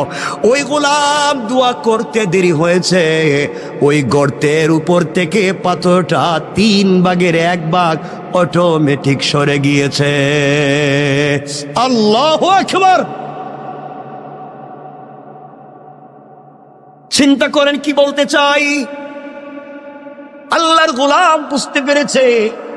এবার আপনারাও বুঝেন, জীবনে ভালো কাজ করলে রব কিন্তু ফিডব্যাক দিবে। আপনি আল্লাহর পক্ষ থেকে বারাকাত পাবেন, এতে কোনো সন্দেহ নাই। কাজটা যদি হয় নির্বেজাল আল্লাহর জন্যে, খালিস নিয়তি আল্লাহর জন্য যদি হয়, দুনিয়ায় ইজ্জতের জিন্দেগি পাবেন, আখিরাতেও রবের কাছ থেকে পুরস্কার পাবেন। ওই জন্য 2 হাত জোড় করে আপনাদেরকে বলি, প্রয়োজনে আপনাদের পায়ে ধরি বলি, বলেন যদি বাসায় গিয়া পায়ে ধরতে তাও ধরি। আল্লাহর ওয়াস্তে চলার পথে রবকে ভয় করা শিখুন, হারাম কাজ থেকে নিজেকে বাঁচান। যেই সন্তান পরিবার আত্মীয় স্বজনের জন্য তো কষ্ট করি, কিয়ামতের দিন কিন্তু কেউ আমার আপনার আশেপাশে থাকবে না। সন্তান বাবার পরিচয় দিবে না, স্ত্রী স্বামীর পরিচয় দিবে না, মা বাবা সন্তানের পরিচয় দিবে না। ওই সময় একমাত্র নেক আমল তোমার আমার কল্যাণে আসবে। কথায় কথা চলে আসছে, মাঝখান দিয়া বলে দেই, যদি আপনি জিন্দেগিতে দুনিয়ার জমিনে কোরআন তিলাওয়াত করা শিখতে পারেন, কোরআন তিলাওয়াত করেন, শুধুমাত্র কোরআন তিলাওয়াত, এত ছোট্ট একটা আমলও যদি করেন, আল্লাহর রাসূল সাল্লাল্লাহু আলাইহি ওয়াসাল্লাম বলে দিয়েছে, পৃথিবীর জমিনে কেউ যদি কোরআন তেলাওয়াতকারী হয়, ওই কোরআন তেলাওয়াত তাকে জান্নাতে না পৌঁছানো পর্যন্ত আল্লাহর দরবারে সুপারিশের শাফাআত করা বন্ধ করবে না। সুবহানাল্লাহ পড়েন। কথায় কথা চলে আসছে, মধ্যখানে 1 মিনিটে বলে দিই, আল্লাহর গোলাম দুনিয়ার জমিনে আল্লাহর গোলাম ইন্তেকাল করেছে। কবরে যাওয়ার পরে সবাই মিলে, আত্মীয় স্বজন মিলে গোসল করাইয়া, কাফন পরাইয়া, হাতে পায়ে বেড়ি দড়ি লাগাইয়া, রশ্মি দিয়া বেঁধে সাদা কাপড়ে প্যাকেটিং করে সবাই মিলে নিয়ে যায়, তাকে কবরের দিকে নিয়ে যায়। বান্দা চোখের পানি ছেড়ে ছেড়ে কান্দে আর বলে, সন্তান তোর জন্য না ঢাকা শহরে এত সুন্দর বাড়ি বানাইলাম, তুই কেমনে আজকে বাপরে বান দিয়া তুই কই নিয়ে যাস? ও সন্তান, তোর জন্য না এত বাপ এত কষ্ট করলাম, তুমি আমারে আজকে কোথায় নিয়ে যাও, কোন কবরে? সন্তান বলছে, হয়তো জুরাইন কবরস্থানে, আজিমপুর গুরুস্থানে, কোন জায়গায় নিয়ে যায়? সন্তান নিয়ে যায়, বাবা কাফনের ভিতর থেকে কান্দে, কেউ দুনিয়ার আওয়াজ শুনে না। ডাক দিয়া দেখে তার ভাইও তার খাটিয়ায় ধরছে। বাইরে ডাক দিয়া বলে, ভাই রে, আমার গলা না জড়াইয়া নাকি তুই ঘুমাইতি না? আমার গলা না জড়াইলে নাকি তোর ঘুম আসতো না? ছোটবেলায় দুইজন খেতে বসলে কত দুষ্টামি করছি, দুই ভাই মিলে দুনিয়ার জমিনে কত দুষ্টামি করলাম। কেমনে রে ভাই তুই আজকে আমাকে, কেমনে তুই আমাকে ভুলে গিয়া জাহান্নামের কবরের দিকে নিয়ে যাস? ভাইও কথা শুনবে না, তাকে দেখবে তার কলিজার টুকরা বন্ধু সেও খাটিয়ায় ধরে আছে, কবরের কাছে নিয়ে বলছে, মিনহা খালাকনাকুম ওয়া ফিহা নুঈদুকুম ওয়া মিনহা নুখরিজুকুম তারাতান উখরা। সবাই ডাক দিয়ে বলতেছে, ওখান থেকেই তুমি আসছিলা, আবার তোমাকে মাটিতে ঢুকাইয়া দিতেছি, কিয়ামতের দিন কিন্তু তুমি ওখান থেকেই উঠবা।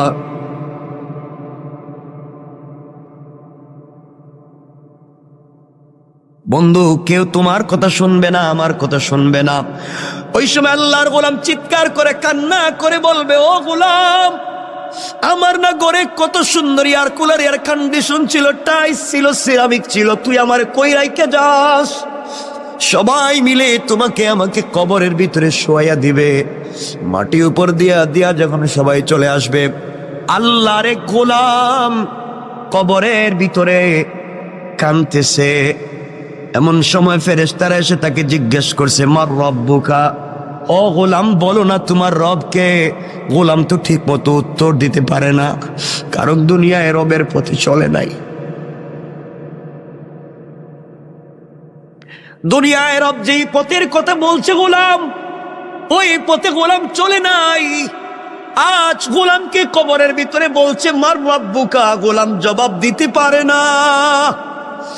ফেরেশতারা বলছে, ওয়ামা দীনুকা, বলো না তোমার ধর্মের নাম কি, কোন ধর্ম নিয়ে আসছো? গোলাম জবাব পায় না। গোলামকে বলা হয়েছে, বলো না মান হাদার রাজুলু আল্লাযী বুইসা ফীকুম, ওই ব্যক্তির চিনুনি দেখো তো, যেই ব্যক্তিকে তোমাদের হিদায়াতের জন্য পাঠানো হয়েছিল। আল্লাহর রসুলের চেহারা এভাবে উঠাইয়া ধরে বলবে, দেখো তো এই লোকটারে চিনুনি? তুমি আমি যদি দুনিয়ার জমিনে রসুলের চরিত্র নিয়ে, রসুলের আদর্শ নিয়ে কবরে যাই, তাহলে ওই লোকটারে দেখাইলে আমরা চিনতে পারবো আমার রসুল। কবরে দেখাইলে বলতে পারবো, ইয়া রাসূলুল্লাহ, দুনিয়ায় না আপনাকে দিল দিয়ে ভালোবেসেছি, কবরে রসুলের চেহারা দেখে চিনতে পারবেন। আর যদি দুনিয়ার জমিনে সেই রসুলকে ভালোবাসতে না পারেন, আল্লাহর রসুলের চেহারা দেখানোর পরও তুমি আমি চিনব না। ফেরেশতারা যখন 3টা প্রশ্নের জবাব পায় নাই, তাকে আঘাত করার জন্য 70 জন অন্ধ ফেরেশতা এক একজন ফেরেশতার ওই কাঁধ থেকে, ডান কাঁধ থেকে বাম কাঁধে যেতে লাগবে 700 বছর। এমন 70 জন ফেরেশতা হাতের মধ্যে লোহার মুগুর নিয়ে দাঁড়িয়ে আছে, আঘাত করবে। 70টা সাপ বিচ্ছু দাঁড়িয়ে আছে, তাকে খেয়ে ফেলবে। চিৎকার করে আল্লাহর গোলাম কাঁদবে, তাও কেউ শুনবে না, কারণ এই দুনিয়ায় কাঁদলে তো কেউ না কেউ শুনবে, কিন্তু কবরে কাঁদলে কেউ কথা শুনবে না। ওই দিন একমাত্র রব শুনবেন। দুনিয়ায় রবরে শুনাইয়া যাও, কবরে গেলেও রব তোমার কথা শুনবেন। এমন সময় গোলাম দেখতেছে কবরের 2 পার্শ্বের মাটি অনেক দূর পর্যন্ত চলে গিয়েছে। এত দূর পর্যন্ত মাটি গিয়েছে, আল্লাহর গোলামকে আঘাত করবার জন্য, কবরের মাটি চাপ দেওয়ার জন্য এভাবে আসতেছে। এক পাঁজরের হাড় অপর পাঁজরে ঢুকে যাবে। আল্লাহর গোলাম চক্ষু বন্ধ করে দিয়েছে। চক্ষু বন্ধ করে চিৎকার করে ডাক দিয়া কবরের ভিতরে বলছি, আল্লাহ, কেউ নাই, এই বিপদে আমার সন্তানও নাই, সন্তান আমার বিছানায় ঘুমায়, স্ত্রী হয়তো অন্যের হাত ধরে অন্য কাউকে বিয়ে করে ফেলেছে, বা এগুলা হয়তো আমার সম্পত্তি এত মুহূর্তে বাগ বাটুয়ারা করে ফেলছে। আল্লাহ, আমার দোকানের গদিতে হয়তো আরেকজন বসে গিয়েছে। আমি মনে করছিলাম আমি ছাড়া মনে হয় দুনিয়া চলবে না, এখন দেখি আমি ছাড়া আমার ঘরও চলে, আমি ছাড়া আমার দোকানও চলে। আজ এই সন্তানেরা আমাকে ছাড়া চলতো না, এরাও দেখি এখন চলে। যে স্ত্রী আমাকে জড়িয়ে না ধরে ঘুমাইতো না, স্ত্রীও দেখি চলে। আল্লাহ, দুনিয়া তো আগের জায়গায় আছে, কিন্তু আমি যে নাই, আমার কথা কেউ মনে করে না। গোলাম কান্দে, চিৎকার করে কান্দে। এমন সময় দেখে তার পাজরে হাত এক পাশে ঢুকায় দেওয়ার জন্য কবরের মাটি যখন তাকে আঘাত করবার জন্য আসছে, চিৎকার করে কাঁদতেছে। হঠাৎ করে অনুভব করে তার বুকের উপরে কে যেন ছোট্ট ছোট্ট পা দিয়া হেঁটে যায়। কিরে, আমার বুকের উপরে আবার হাঁটে কে? চক্ষু খুলে দিয়েছে। চক্ষু খুলে দেখে সবাই যার যার জায়গায় দাঁড়িয়ে আছে, কেউ আর আঘাত করে না। আর তাকাইয়া দেখে তার বুকের উপরে সবুজ চড়ুই পাখির মতো একটা পাখি তার বুকের উপরে হেঁটে হেঁটে যায়। আল্লাহু আকবার। গোলাম চিৎকার করে বলছে, কে রে তুমি? ডাইনে মাটি, বামে মাটি, নিচেও মাটি, উপরেও মাটি, তুমি কেমনে ঢুকলা? আমি তো অক্সিজেন নিতে পারি না। পাখি আল্লাহর কাছে বলছে, আল্লাহ তুমি আমার জবানটা খুলে দাও, আমি তোমার বান্দার সাথে 1 মিনিট কথা বলি। আল্লাহ পাখির জবান খুলে দিয়েছেন।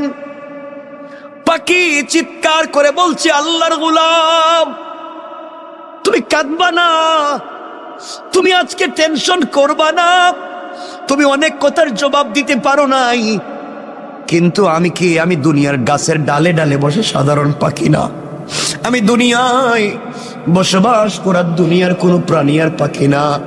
আমি হলাম তুমি এত কিছুর ভিতরেও যে প্রতিদিন ঘুমানোর আগে, এশার পরে ঘুমানোর আগে তুমি যে প্রতিদিন সূরা মুলক তিলাওয়াত করে ঘুমাইতে, আমি হইলাম সেই সূরা মুলক। আল্লাহ আমাকে পাখির সুরত দৌড়াইয়া তোমার বুকের উপরে বসাইয়া দিয়েছে। ও আল্লাহর গোলাম, নাওম কা নাওমাতিল আরুস, তুমি আমার ডানার নিচে ঘুমাও।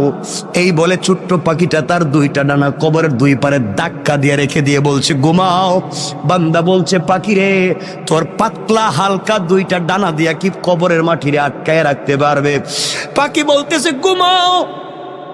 ফুলসজ্জার রাত্রে স্বামী স্ত্রী যেভাবে ঘুমিয়ে যায়, কখন সূর্য উদিত হয় বলতে পারে না, কখন সকাল হয় বলতে পারে না, তুমি এইভাবেই আমার ডানার নিচে ঘুমাইয়া যাও। কিয়ামতের দিন পর্যন্ত আমি তোমার বুকের উপরে বসে গেলাম, এই কবরে কেউ তোমাকে আযাব দিতে পারবে না।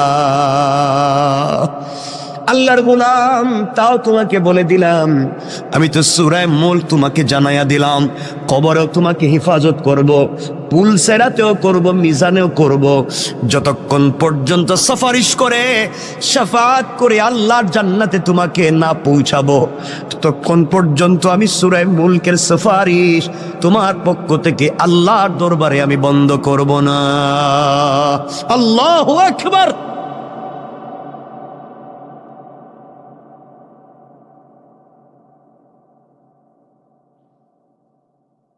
চিন্তা করেন।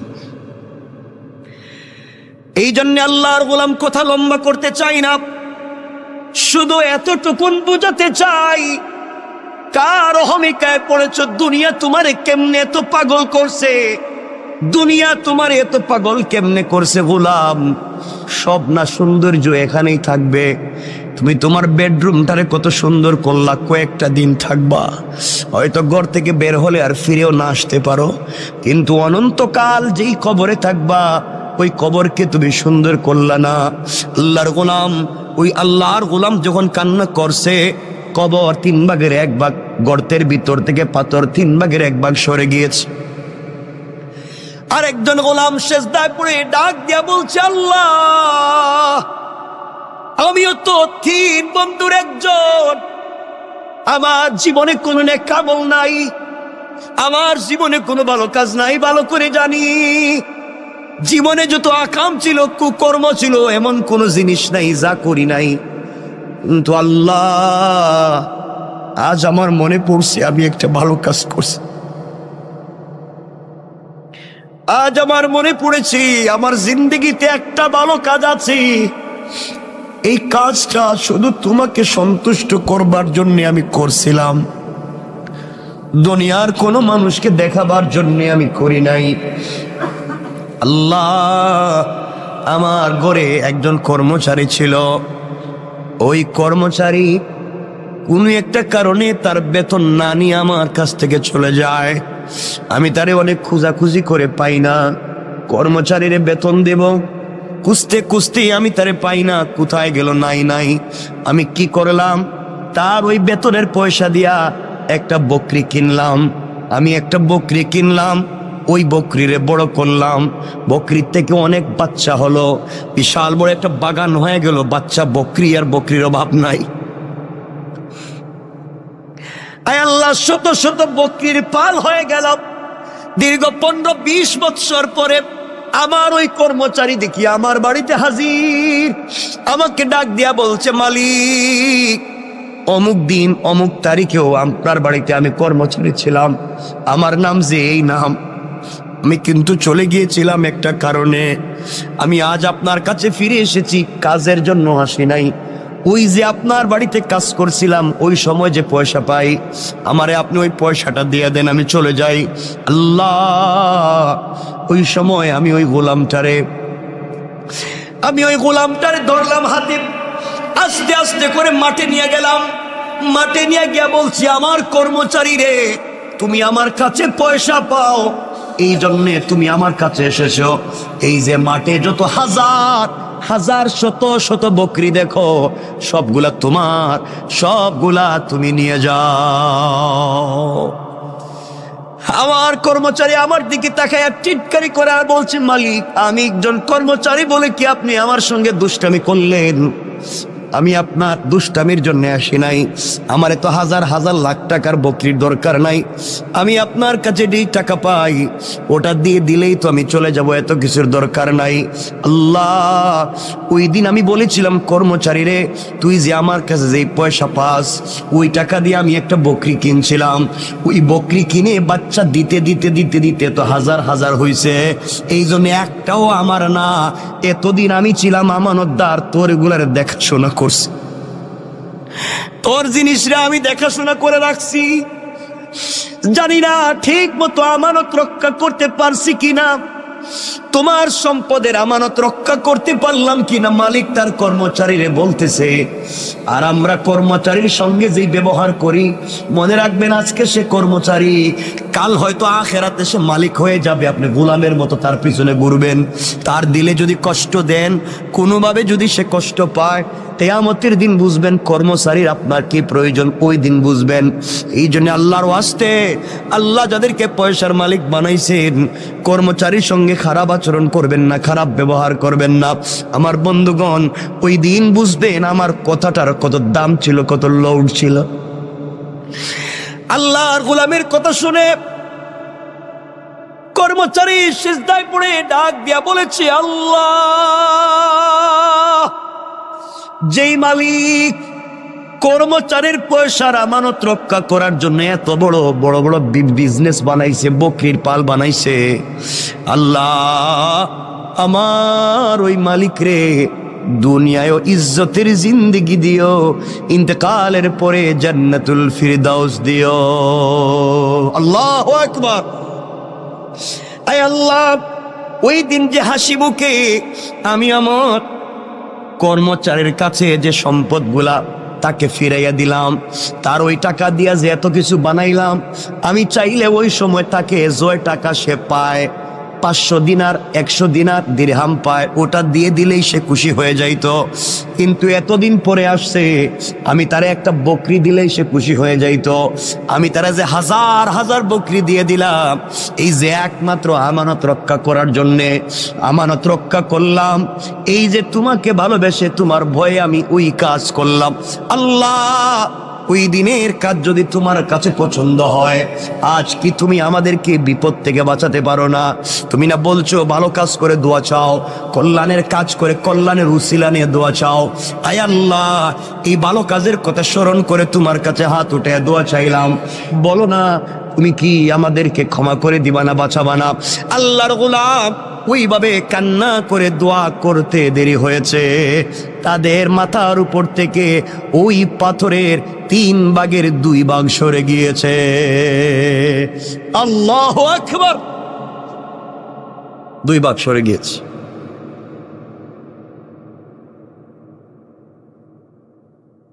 তারা অনেক ট্রাই করছে বের হওয়া যায় কিনা, দেখলো বাইরেও যায় না, ওই আরেকটা ভাগ যাইতেইব।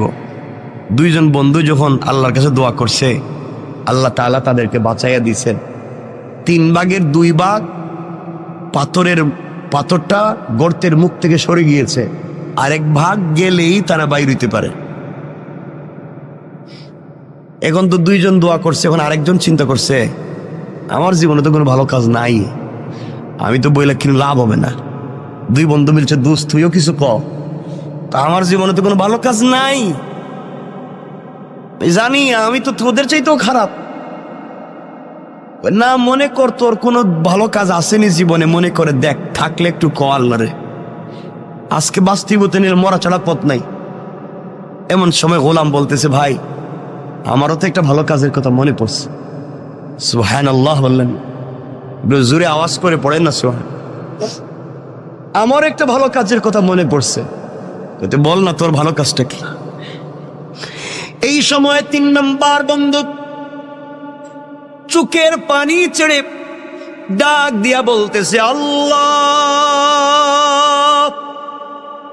তোমার দেওয়া কপাল তোমার কুদরতের পায়ে লাগাইয়া দিয়েছি, তোমার দেওয়া চোখ থেকে 2 ফোঁটা পানি ছেড়ে দিয়েছি, তোমার দেওয়া জবান দিয়ে তোমাকে মনে বড় আশা নিয়ে আল্লাহ বলে ডাক দিয়েছি।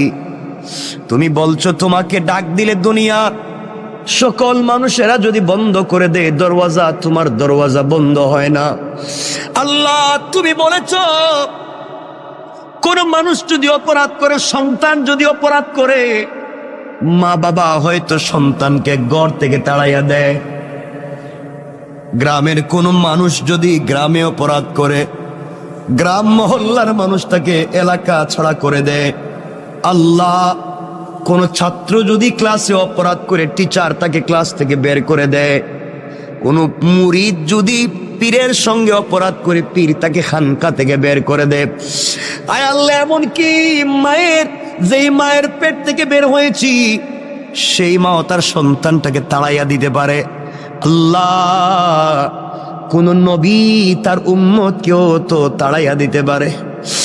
আয় আল্লাহ তুমি বলেছো সবাই আমার গুনাহগার গোলামরে তাড়াইয়া দিতে পারে, কিন্তু আমি রব তো আমার গোলামরে নিজের হাত দিয়ে বানাইছি। মা 10 মাস 10 দিন ভাড়াটিয়ার মতো একটা সন্তানরে পেটে নিছে, মাত্র 10 মাস 10 দিন। ওই মায়ের নাড়ি ছেড়া দন কিছু হলেই মা পাগল হয়ে যায়। গোলাম রে, তোর মা তো তোর হাত পা বানায় নাই, তোর মা তোর অক্সিজেন দেয় নাই, তোর মা তোর নাক কান চোখ মুখ দেয় নাই। ও বান্দা, তোর মা তোর লাঞ্চ কিডনি বাল পিত্ত তোলে কিছুই দেয় নাই, সব তো আমি আল্লাহ দিছি। এরপরে 10 মাস তোর মা তোরে পেটে রাখবার পরেও যদি এত দরদ হয়, আমি রব তোরে আমার নিজের হাত দিয়ে বানাইছি। বল না বান্দা, তোর প্রতি আমার কত দরদ আর ভালোবাসা। ও বান্দা, দুনিয়ার সকল মানুষের দরওয়াজা যদি বন্ধ হয়ে যায়, আমি কথা দিলাম বান্দারি, আমার দরওয়াজা তোমার জন্য সকল সময় খোলা থাকবে। বলো না কি চাও। এবার বান্দা ডাক দিয়া বলে, আল্লাহ আমি একজন বকরির রাখাল, আমি প্রতিদিন বকরি রাখালি করি। বাড়িতে যাই বিকালবেলা, সকালবেলা বাড়ি থেকে বের হই, বিকালবেলা বাড়িতে যাই। যাওয়ার পরে প্রথমে বকরির থেকে দুধ নেই, ওই দুধ নিয়ে প্রথমে আমার বৃদ্ধা মা পাপড়ে খাওয়াই। আমার মা তখন বেঁচে আছেন, আমার মারে দুধ পান করাই। মা ইচ্ছে মতো শান্তি মতো পেট ভরে দুধ পান করবার পরে বাকিটুকুন দুধ নিয়ে আমি আমার সন্তানদের কাছে বন্টন করে দেই। সন্তানেরা পান করে এরপরে ঘুমাইয়া যায়, এরপরে আমরা পান করি। আয় আল্লাহ, একদিন আমার জঙ্গল থেকে মাঠ থেকে বাড়িতে যেতে যেতে দেরি হয়েছে। বাড়িতে গিয়ে দেখি আমার মা ঘুমিয়ে পড়ছেন। আমার মা বিভোর ঘুমে পাগল, মা ঘুমাইয়া গিয়েছে, মা তো সজাগ না। ঘরে গিয়ে দেখি আমার সন্তানেরা খাবারের জন্য চিৎকার করে কাঁদতেছে।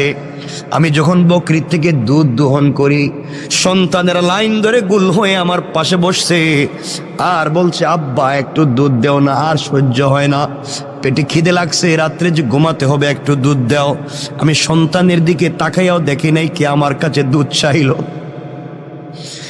এক পর্যায়ে দুধের বাটি হাতে নিলাম, পেয়ালা হাতে নিলাম, মায়ের ঘরে গিয়ে দেখি মা ঘুমিয়ে গিয়েছে। সবগুলা দুধের পেয়ালা নিয়া মায়ের মাথার সামনে দাঁড়ায় থাকলাম। মা রাত্রে যখন উঠবে আগে তারে পান করাবো, এরপরে আমি আমার বাচ্চাদেরকে পান করাবো। আল্লাহ, আমার বাচ্চাগুলো আমার পায়ের কাছে এসে পা জড়াইয়া কাঁদতেছে, বলতেছে, আব্বা তুমি আমাদেরকে এক ফোঁটা দুধ পান করাও। সারা রাত সন্তানের কাঁদতে কাঁদতে আমার পায়ের কাছে ঘুমাইয়া গেল। এক ফোঁটা দুধও আমি সন্তানদেরকে আগে দেই নাই। ওই মায়ের অপেক্ষা করতেছি মা কখন ঘুম থেকে উঠবে। আয় আল্লাহ, ও মুনিব, এইভাবে সারা রাত চলে গিয়েছে। সকালবেলা মা যখন ঘুম থেকে উঠছে, মা আমাকে দেখে তো হতভম্ব হয়ে গেছে। মা বলছে, বাবা তুই কি ঘুমাস নেই? সারা রাত কি করলি এখানে? মা, আগে তুমি ঘুমিয়ে গিয়েছো, তোমাকে দুধ পান করাতে পারি নাই, এই জন্য সারা রাত এখানে দাঁড়াইয়া দাঁড়াইয়া দুধের পেয়ালা হাতে নিয়েছিলাম। তোমার যদি ঘুম ভাঙ্গে আমি তোমার আগে দুধ পান করাবো। মা বলছেন, আমার নাতিগুলার অবস্থা এমন কেন? মা, ওরা তো আমার কাছে আসছিল এক ফোঁটা দুধ পান করতে, আমি কিন্তু ওদেরকে আগে দেই নাই। আগে বলছি আমার মা, এরপরে তোমরা। ও মা, তোমার জন্য আমি সন্তানদেরকেও পান করাই নাই। আমার মা আমার জন্য তো দু হাত উঠে দোয়া করছে আর বলছে, আল্লাহ আমার সন্তান আমার যে ভালোবাসা দিয়েছে, দুনিয়ায় কোনো বিপদে আমার সন্তানরে ফালাইও না। আয় আল্লাহ, ওই দিনের কাজ একমাত্র তোমাকে খুশি করার জন্য মায়ের জন্য দাঁড়িয়েছিলাম।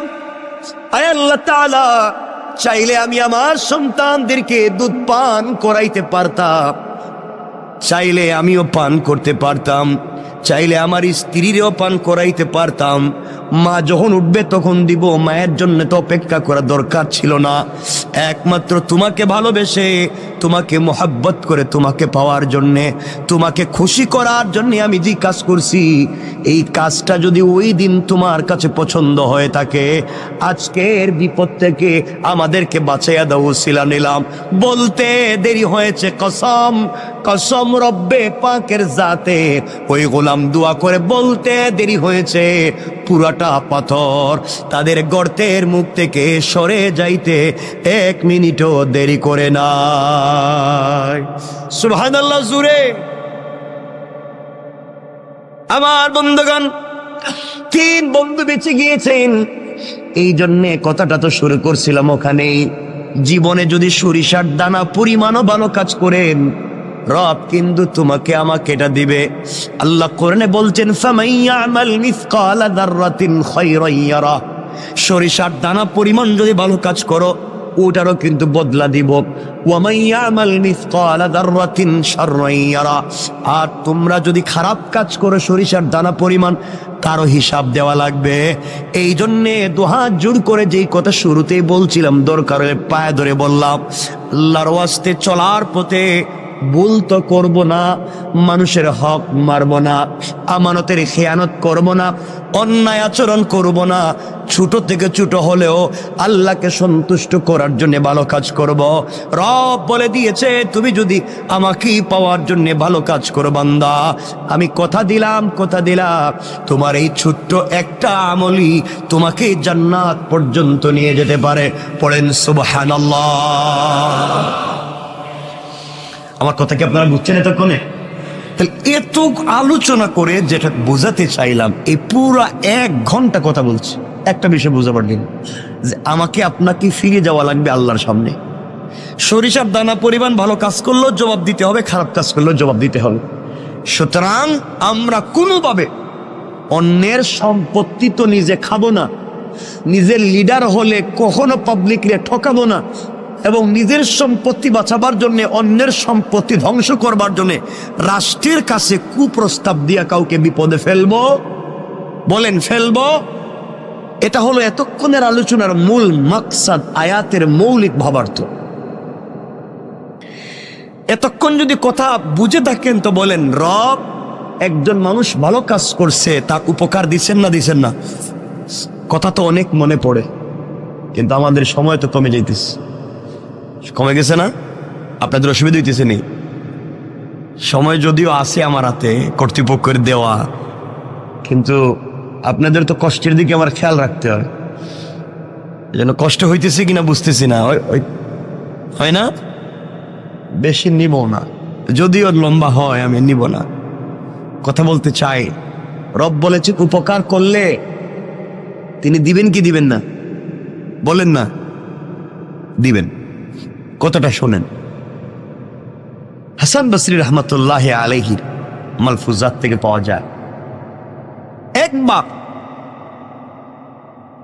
হাসান বসরি রহমতুল্লাহ আলাইহ কবরের পাশ দিয়ে যাচ্ছেন, খুব বুঝবেন, কবরের পাশ দিয়ে যাইতেছে। চিন্তা করলেন, কবরের কাছে গিয়ে চিন্তা করলেন, একটু মোরাকাবা করে দেখি তো কবরের মানুষ কেমন আছে। মোরাকাবা করলেন, করে দেখেন কবরের মানুষ খুব খুশি, হাসি খুশি, কেউ কষ্টে আছে, কেউ দুঃখে আছে। আর এর মধ্যে একজন মুরব্বী, কবরের ভিতরে তার খুব আযাব হইতেছে। একজন মুরব্বীর কবরে খুব বেশি আযাব হইতেছে। আর আবার দেখলেন আরেক জায়গায়, দেখেন আরেকজন মুরব্বী বসে রইছে আর হাসতেছে।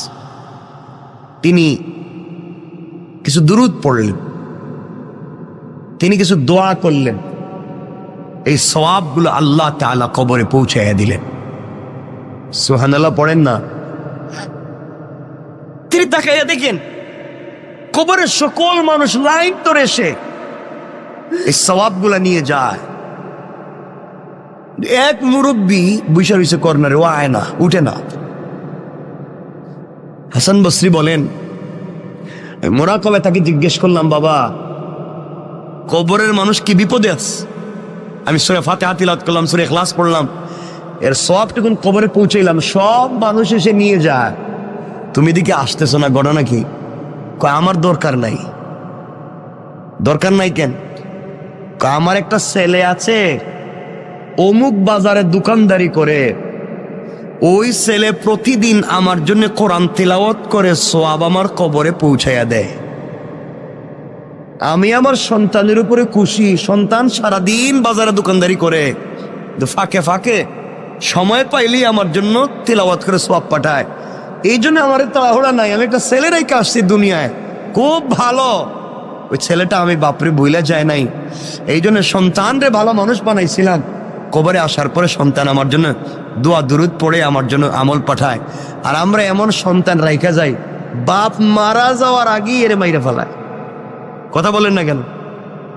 মা বাপ মারা যাওয়ার আগে এমন কষ্ট দেয়, তো এমনি জিন্দা মরে যায়, খাবার দেয় না, বউরে নিয়ে আলাদা থাকে, মা বাপরে দেখতে পায় না, মা বাপের সঙ্গে ভালো আচরণ করে না, স্ত্রী সন্তান যা বলে তাই শুনে, মা বাপকে এই ভালো জায়গায় রাখতে চায় না, মা বাপের ঠিক মতো ঔষধপাতি দেয় না, খবরাখবর রাখতে পারে না, মা বাপকে পয়সা দিলে হিসাব করে। এই সমস্ত নাফরমানি আমাদের ভিতরে হর হামেশা হয়ে গেছে, ঠিক না?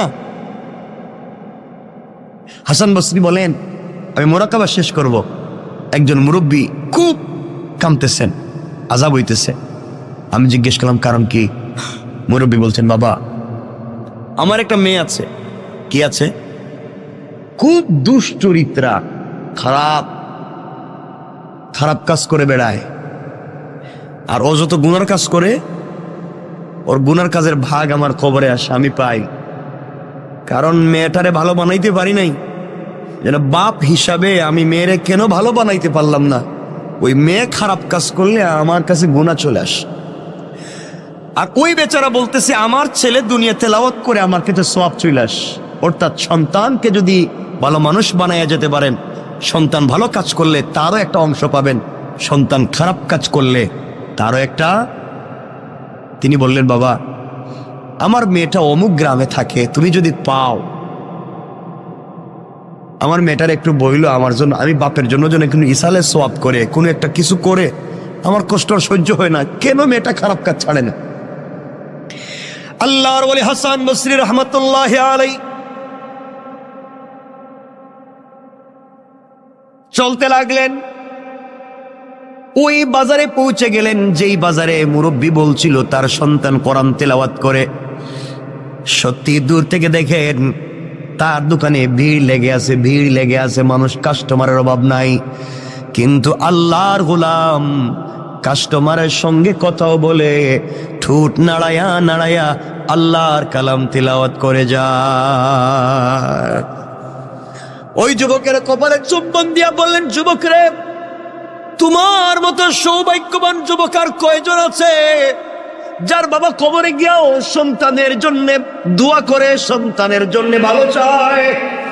তোমার বাবা তোমার যেই শিক্ষা দিয়েছে, কবরে বাবা বড় আরামে আছে, তুমি তেলাওয়াত বন্ধ করে দিও না।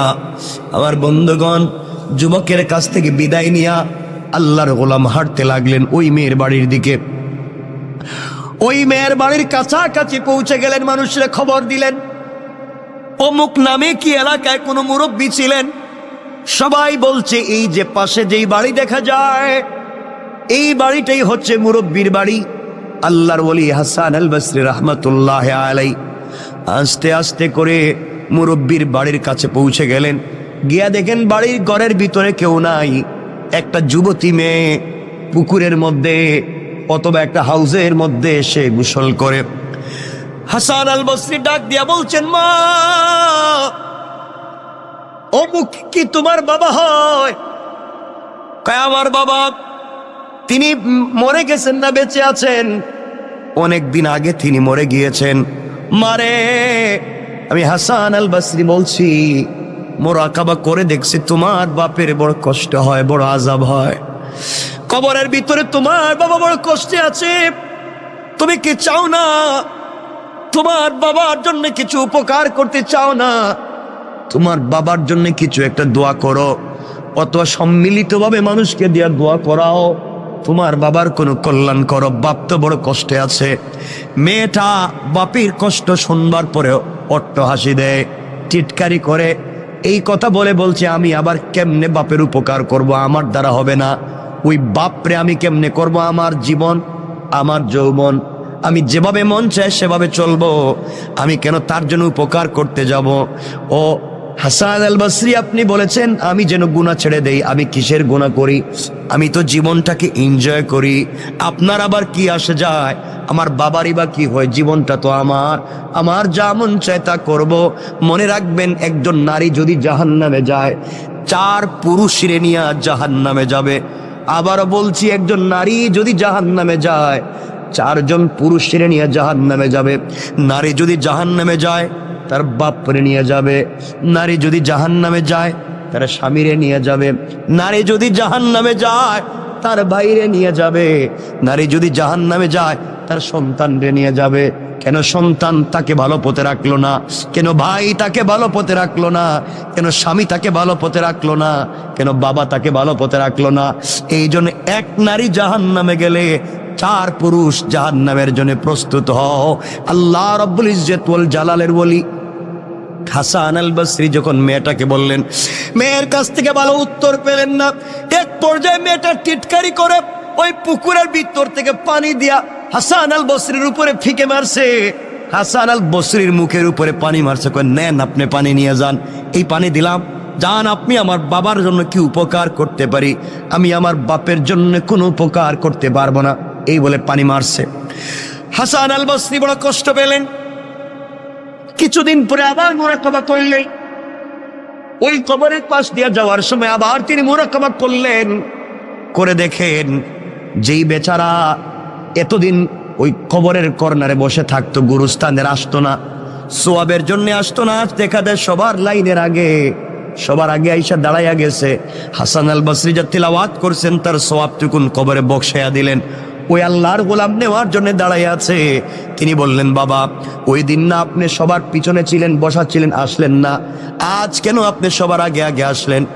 আল্লাহর গোলাম চুকের পানি ছেড়ে ডাক দিয়ে বলছে, হাসান আল বসরি, ওই দিন আমি আসিনি, আমার সন্তান দুনিয়ার জমিনে বেঁচে ছিল, আমার জন্য তিলাওয়াত করে সওয়াব পাঠাইছে।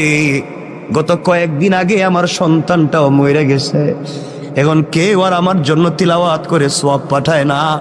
এই জন্যে আমার জন্য আর কেউ নাই, ওই জন্যে আমিও লাইনে দাঁড়াইছি। ও বাবারা, এই জন্য সন্তান রে ভালো মানুষ বানাইয়া যাও, অথবা অন্যের সন্তান রে হাফিজ আলিম বানাইয়া যাও, অথবা মসজিদ মাদ্রাসার সঙ্গে সম্পর্ক রেখে যাও। একটা মসজিদের সঙ্গে একটা ইটের টুকরা দিয়েও যদি সম্পর্ক করতে পারো, কিয়ামত পর্যন্ত কবর থেকেও সওয়াব পাইবা। একজন গরিবের বাচ্চারা যদি হাফিজ আলিম বানাইয়া যাইতে পারো, ওই হাফিজ আলিম থেকে পৃথিবীতে যতদিন পর্যন্ত আরো হাফিজ আলিম বনবে, আরো কোটি কোটি মানুষ হবে, সবার কাছ থেকে তুমি সওয়াব পাইবা। সুবহানাল্লাহ পড়েন না? আমিও আপনাদের দোয়ায়, আমি তো আলহামদুলিল্লাহ করাইতেছি আমাকে দিয়ে। আমি সিলেটে আমার এলাকায় জন্ম, যেখানে আমি একটা প্রতিষ্ঠান প্রায় 40 কোটি টাকা, আমরা ওই যে এই সপ্তাহে ভিত্তিপ্রস্তর করবো ইনশাআল্লাহ। মাদ্রাসা চলতেছে অলরেডি, বাকি বিল্ডিংয়ে ভিত্তিপ্রস্তর হয় নাই, টিন শেড। এই সপ্তাহেই আমরা 10 তলা ফাউন্ডেশন দিয়ে ভিত্তিপ্রস্তর করতেছি। কারণ 100 জন ইয়েতিম, একেবারে ইয়েতিম বাচ্চাকে আমরা টোটাল হাফিজ আলিম আমাদের খরচে বানাবো ইনশাআল্লাহ। 100 জন, এভাবে চলতে থাকবে। আমরা নিচে মসজিদ করতেছি 2 তলা পর্যন্ত, উপর থেকে মাদ্রাসা করতেছি, মহিলাদের জন্য আইটি করতেছি, কারিগরি করতেছি, মহিলাদের জন্য এবং বাচ্চা পুরুষের জন্য আমরা একটা মিক্স, আমরা একটা ভালো ব্রিটিশ কারিকুলামে আজহার এবং মদিনার আদলে একটা ইংলিশ মিডিয়াম ইন্টারন্যাশনালি একটা মসজিদ, মাদ্রাসা এবং স্কুলকে একীভূত করে একটা শিক্ষা সিলেবাস তৈরি করতেছি। আল্লাহ যেন কবুল করে, দোয়া করবেন। এটা এই শহরে করার ইচ্ছা ছিল এবং এই শহরেই করতে চাইছিলাম এবং শুরুও করেছিলাম। আল্লাহ চাইলে এই শহরেও আমাকে দিয়ে খুব তাড়াতাড়ি আমরা করে ফেলবো ইনশাআল্লাহ, ইনশাআল্লাহ। এই মসজিদও তো মাদ্রাসা আছে না? নাই? চমৎকার একটা মাদ্রাসা আছে, কতগুলো বাচ্চা এখানে পড়ে, আমার খুব ভাল লাগে। বাচ্চাদের পড়া খুব ভাল লাগে, ওরা তো গুনাহ নাই তো, এজন্য ওদেরকে সময় দিবেন, মাদ্রাসার দিকে খেয়াল রাখবেন, জীবন উল্পাল্টে যাবে একবারে। মাদ্রাসার দিকে খেয়াল রাখবেন তো ইনশাআল্লাহ সবাই? আমার বন্ধুগণ, কত লম্বা হয়ে যাচ্ছে। আল্লাহর ওলি বুঝলেন ওই বেচারার ছেলে মারা গিয়েছে, এই জন্য আর সওয়াব পাঠায় না। হঠাৎ করে তাকাইয়া দেখেন, ওই দিন যেই মুরব্বী লাইনে সবার সামনে ছিল, আজ দেখা যায় জান্নাতের গালিচায় বসে বসে জান্নাতি ফল খেয়ে যায়। আশ্চর্য হলে, আমার মেয়ে তো জিনাকারী, ওই মেয়েটা তো আমার পানি দিয়ে টিটকারি করছে, ওর বাবা কবরে এত শান্তি পাইল কেমনে জানতে চাই।